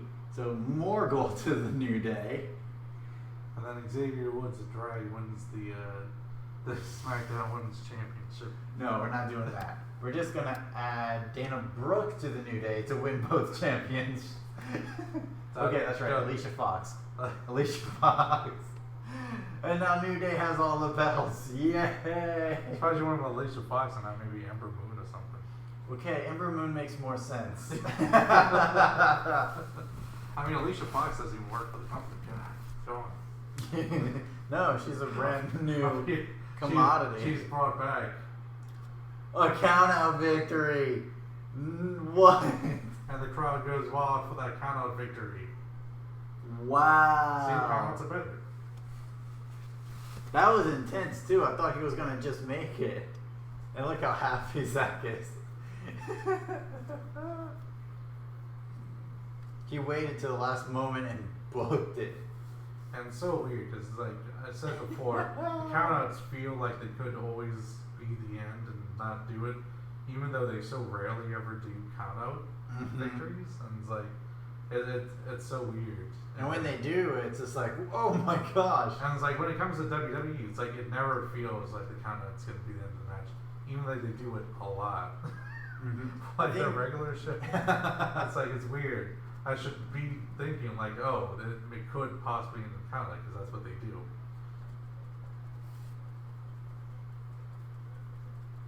Yeah, the crowd goes wild. They count out victory That was great. from the Rev Pro undisputed British heavyweight champion. Hey, Lance Archer isn't opening this time. Right, you should have probably known that from the last match. That he wasn't in, so. Yeah, you're right. I should have, but I wasn't paying. I wasn't paying attention to that detail. I was just enjoying the match. So yeah, that's our book it ourselves. So now we're gonna move on to our penultimate segment. It is What Do You Think, where we take a question and we ask our fellow compadres, well, what do you think? And my good sir, after all of this G1 goodness, what do you think about the rising star? He's going on. So he does that every time now? Yeah. It's better than what he used to do of spraying water. He's calling the shots. And he nailed it. You know, when he used to run through the crowd spraying water. He does still have his bottle and does still spray, but he would spray it into the crowd. Mm-hmm. I remember one match he was coming out. They had he was going through the crowd and he had this one guy up against the barricade and he was drinking water because he would have 4 or 5 bottles of water that he would do with just constantly spraying. And he drank his water and he sprayed and the guy was and the Asian guy's he kept spraying up next to the barricade. Oh my gosh. Man, I'm glad I've been able to see a lot of Lance Archer stuff. This dude he has charisma for days. Yeah. But yeah. So what do you think? Not only about the G1, but who do you think is some of your rising stars that are kind of surprise hidden gems here in this year's tournament? Whoops. I guess when it comes to rising stars that are surprised, it would have to be, Lance Archer here. Mm-hmm. But most of the competitors, I kind of felt, I was going to get what I expected. I was already expected a lot from, say, Osprey, Saber, Okada, and all. Mm-hmm. But Lance Archer really went above and beyond with putting great matches on and being just really charismatic and being just really over. Say overall just doing really well. So he was my breakout star for this G1. Even if he's not always having the greatest matches, he is the one that's kind of came out of, was less expected. Don't worry, I just saved you. Did you see what happened in the last match? Wait, who was his second loss to Tanahashi again? He lost Okada. Oh, starts out quick. Lost Okada, beat Zack Sabre Jr. He lost Kenta. That's right, Kenta. Yeah. Okay. And Kenta, that's another person that, expected a lot out of. So, yeah, Lance really pulled up and really, took off and has done really well. We can expect to see him more in the singles division after this. Possibly feature never openweight champion. You never know. He's not in the same block with Ishii, so it's not going to come right after this, but in the future, maybe by Wrestle Kingdom. Double reverse. Round they go. Who's gonna get hurt? Lance Archer. But yeah, and then I know you mentioned your standout matches already, but we both have. But I have to totally agree with you. And I think maybe other one is Moxley. Just because of the time spent in the WWE system, it's very refreshing to see. I mean, he comes out and he feels different. Like he Mhm. walks around and feels more threatening and stuff. It's a different feel, very rejuvenized. He's not wearing gas masks and telling the crowd that they're smelly and they're sick. Yeah, it's not even just like what he does. It's just like I said, just walking around. He seems more crazy and more Mhm. threatening, and more in his character. And he's just been putting on multiple exciting matches, which you can only do from time to time in WWE, and never really to that level of. That man should not be able to do these kind of senton stuff. A somersault senton just now off the apron to the floor onto Takahashi. That was mental. Tanahashi, my bad. Tanahashi. That was cool. But yeah, as you're saying, I'm sorry. Yeah, but no, just like he's putting on really great matches. I don't think I ever seen him do at that. What would be the right term at that?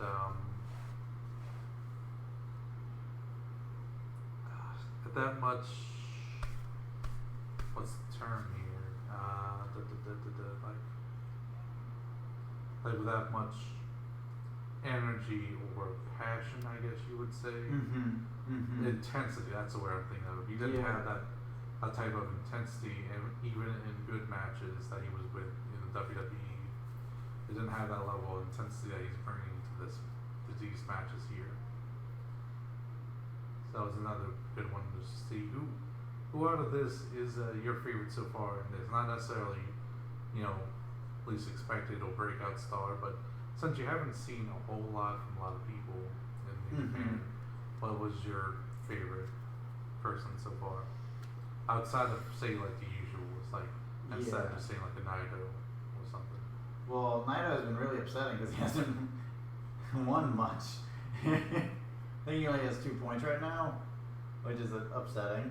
But Shingo Takagi. I watched a little bit. In our bookings, he's only slightly better than Baron Corbin right now. True. But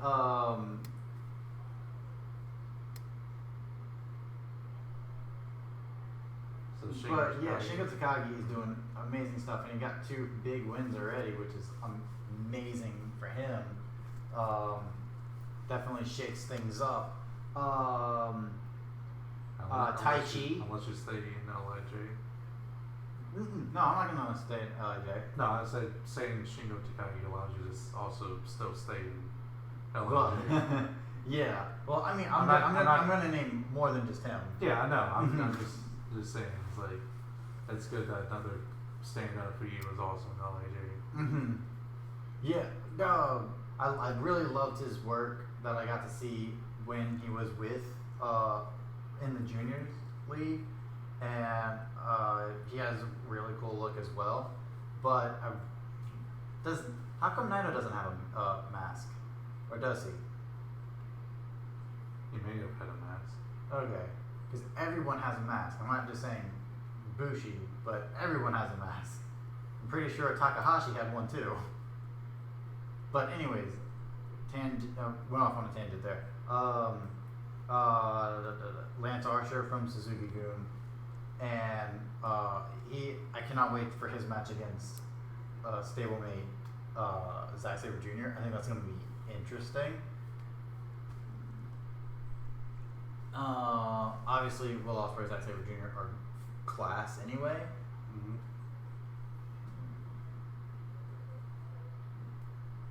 Drat, I had it. Also, no. Hiroki Goto. Didn't really get to see a lot of his stuff, but unfortunately for me, I'm forgetting a lot of the stuff he's doing. Yeah, very clearly from before. I forgot that he actually won. Yeah, you fought that so much that you had to pull it up, pull up the video, just to prove yourself wrong. Which, but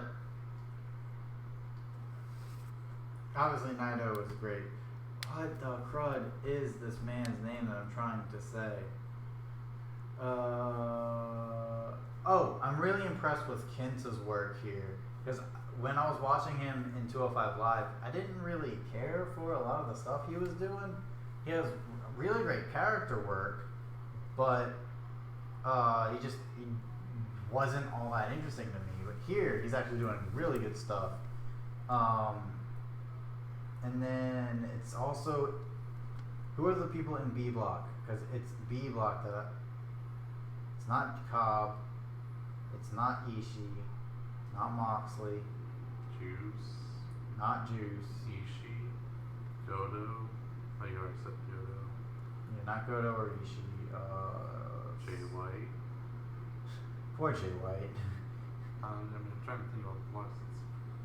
Jay White, Ishii, Goto, Cobb, Juice, Moxley, Naito, Yano, Shingo Takagi. Who's the last one? Did I say Goto already? Who? Did I say Goto already? Yeah. Is Goto, Yano, Ishii from Chaos, Naito and Shingo from LIJ, Tai Chi from Tai Chi. Thank you. That's the one we missed. Tai Chi is. I saw a couple matches from him before, but seeing him against Moxley and seeing his wackiness, it's always really fun. And Abe with him is just so great. He's really stand out for me. I feel like he's actually getting crowd reactions that warrants his character instead of just the mild okay, you can leave now, but actually he's actually doing stuff.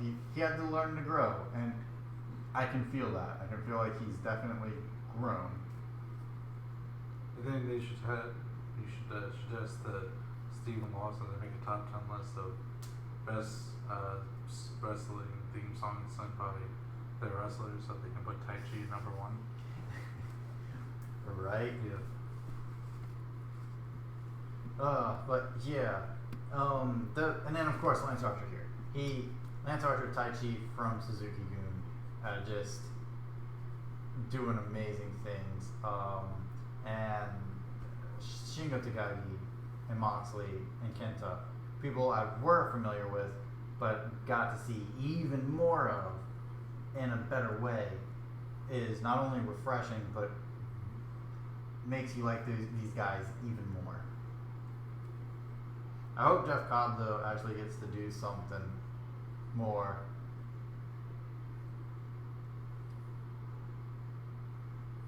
They have a pretty good match against Juice in this episode. Oh! Swinging neck breaker. Yeah, the twist and shout. Yeah, that's what he calls it. His sling blades are not very good looking. I don't know if it's because of his age or what, but they're not the cleanest. But yeah, those are my answers. So now it's time for. Ooh! Oh my gosh! So you gotta be negative and criticize him like that, and he has to go and prove himself by taking wild bumps like that. Okay. That was an interesting little maneuver there. But wow.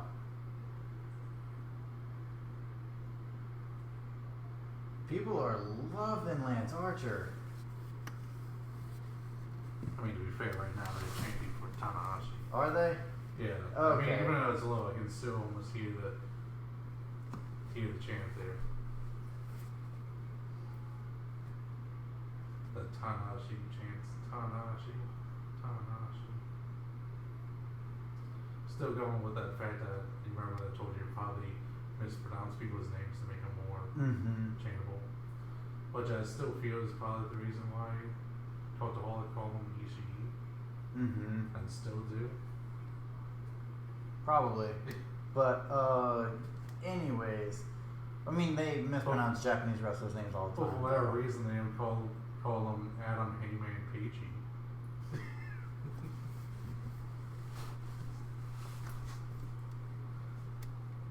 That was the one I like the most because it like dulls them down so much by calling them PG.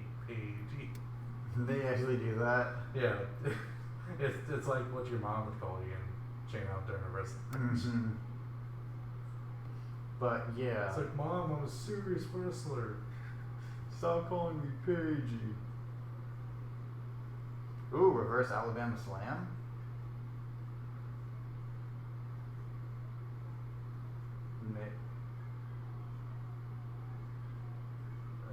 Oh, got out with the victory roll up. That's the second win by a roll up. Kind of cheapens his wins. Yeah, except he's also there to try to elevate the younger talent as well. You gotta remember that it helps Lance. You know, it allows both to kind of leave, still looking strong.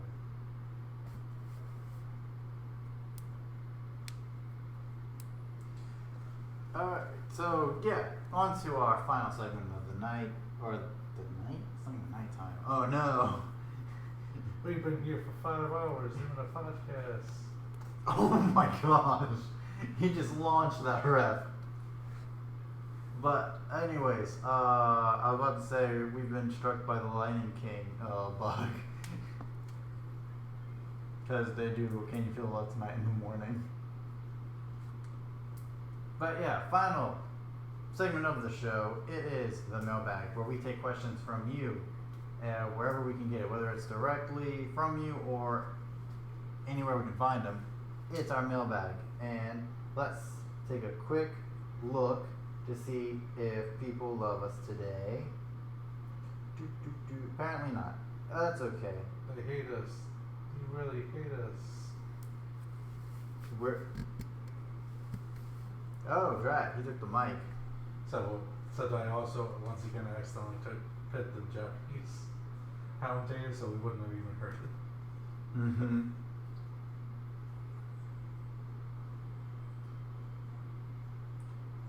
So Kevin Kelly's just like, really, can we get the mic back, sir? And that man's from Dallas, right? Yes. That's cool. But yeah, our mailbag. So obviously we've been talking a lot about the G1. Who do you think is going to win the whole thing?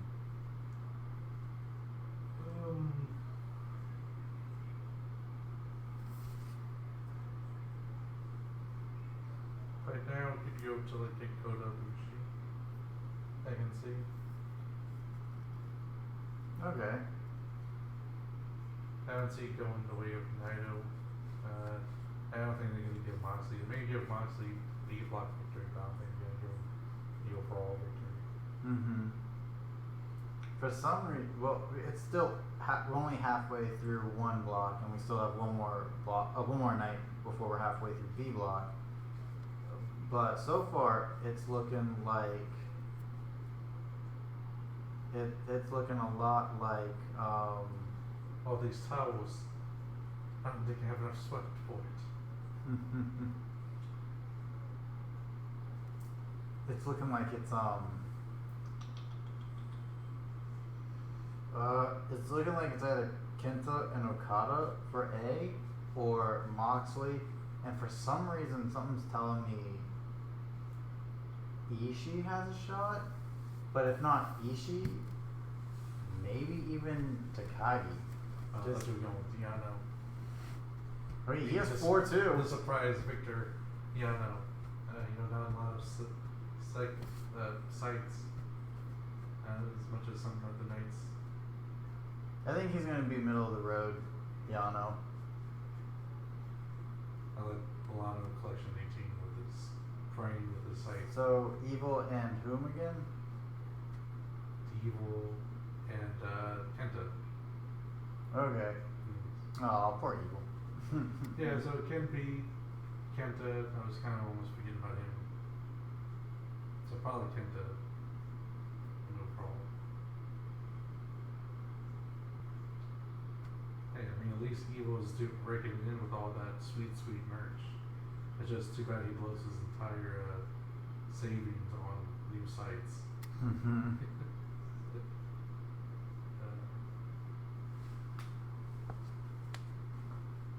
Very, very true. Any questions you've heard out there in the world of wrestling? Not particularly. I was wondering, did you hear about, they did a video from Stephen Lawson or Lawson and Kyle Mm-hmm. about the creative process of the NXT developmental. I haven't It's watched it Kyle yet. Yeah. It was kind of interesting. I wanted to see it. I just haven't taken the time to watch that one.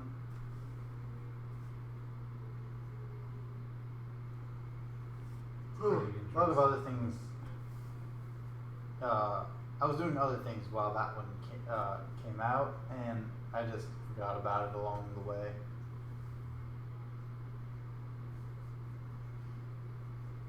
I guess we'll finish here.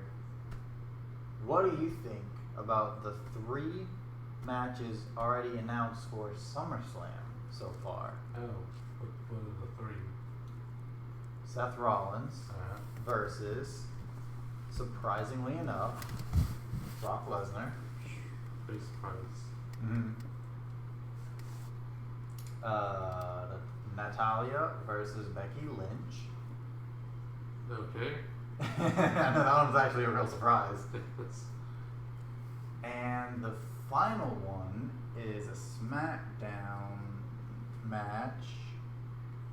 Who is it?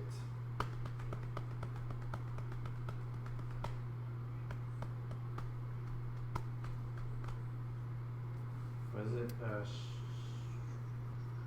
Shinsuke? Was it Shinsuke versus somebody?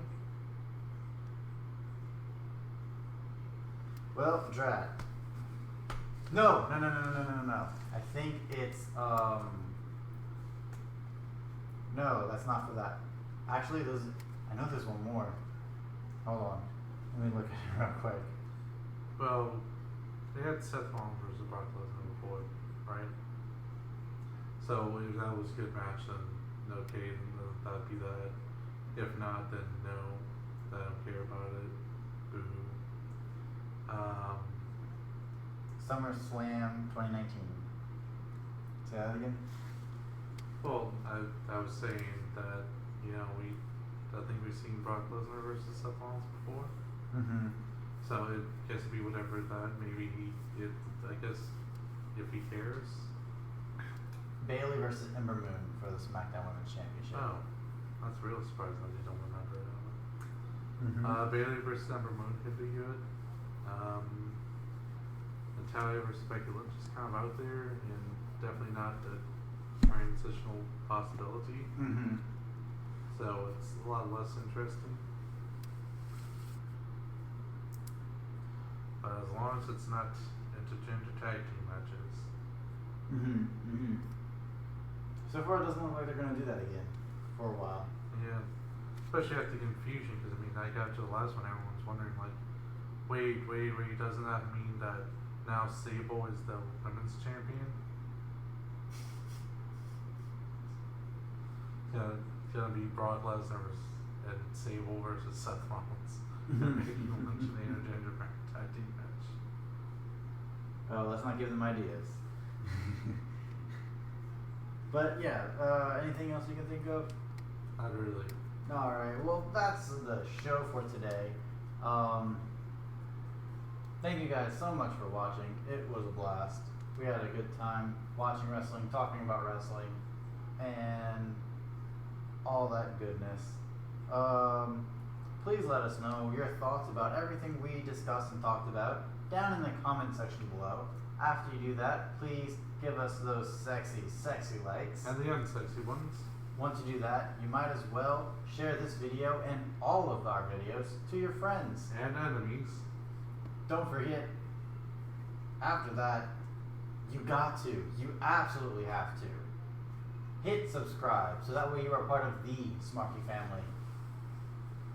Then go on over to that bell and ring it because You want to get notified for when we go live for this podcast shoot with the Smarky family every Sunday at 1:30 Central Time. Mhm. 1:30 p.m. Central Time, of course. And also notified for when we put videos or polls or info on there. You know, Mhm. Yeah, we also go live for some events, like like inside and outside the WWE, like the Exactly. SummerSlam or the next, possibly the next AEW event. yeah, I'm pretty sure I'll be able to get off of that one. As Oh, well no. as what we've been doing with the G1, we might be able to go live for another G1 event, or New Japan Pro Wrestling event, or heck, Pro Wrestling Gorilla, or Well, I mean, if you MLW, whatever. Can't go live for Pro Wrestling Gorilla unless we go there. Well, as in, but you we can watch it def- on DVD. And Depending on what time you want to get here, you can definitely go live for a New Japan event. yes. But yeah, so definitely, whenever we do anything, you want to be notified. It's basically the gist of what we're saying. You also get notified on some other stuff by following us on Twitter. Yes. Follow me on Twitter at Eason. Follow me on Twitter at EasonJ _STP. You can follow me on Twitter at Liam _SWA. But I think you should reverse it. He is at Liam _SWA. I am at IsaJ _STP. And whenever anything else happens, we will let you guys know. I always and forever, until next time, it will be awesome. Later, guys. Bye. Are you waving? You are waving.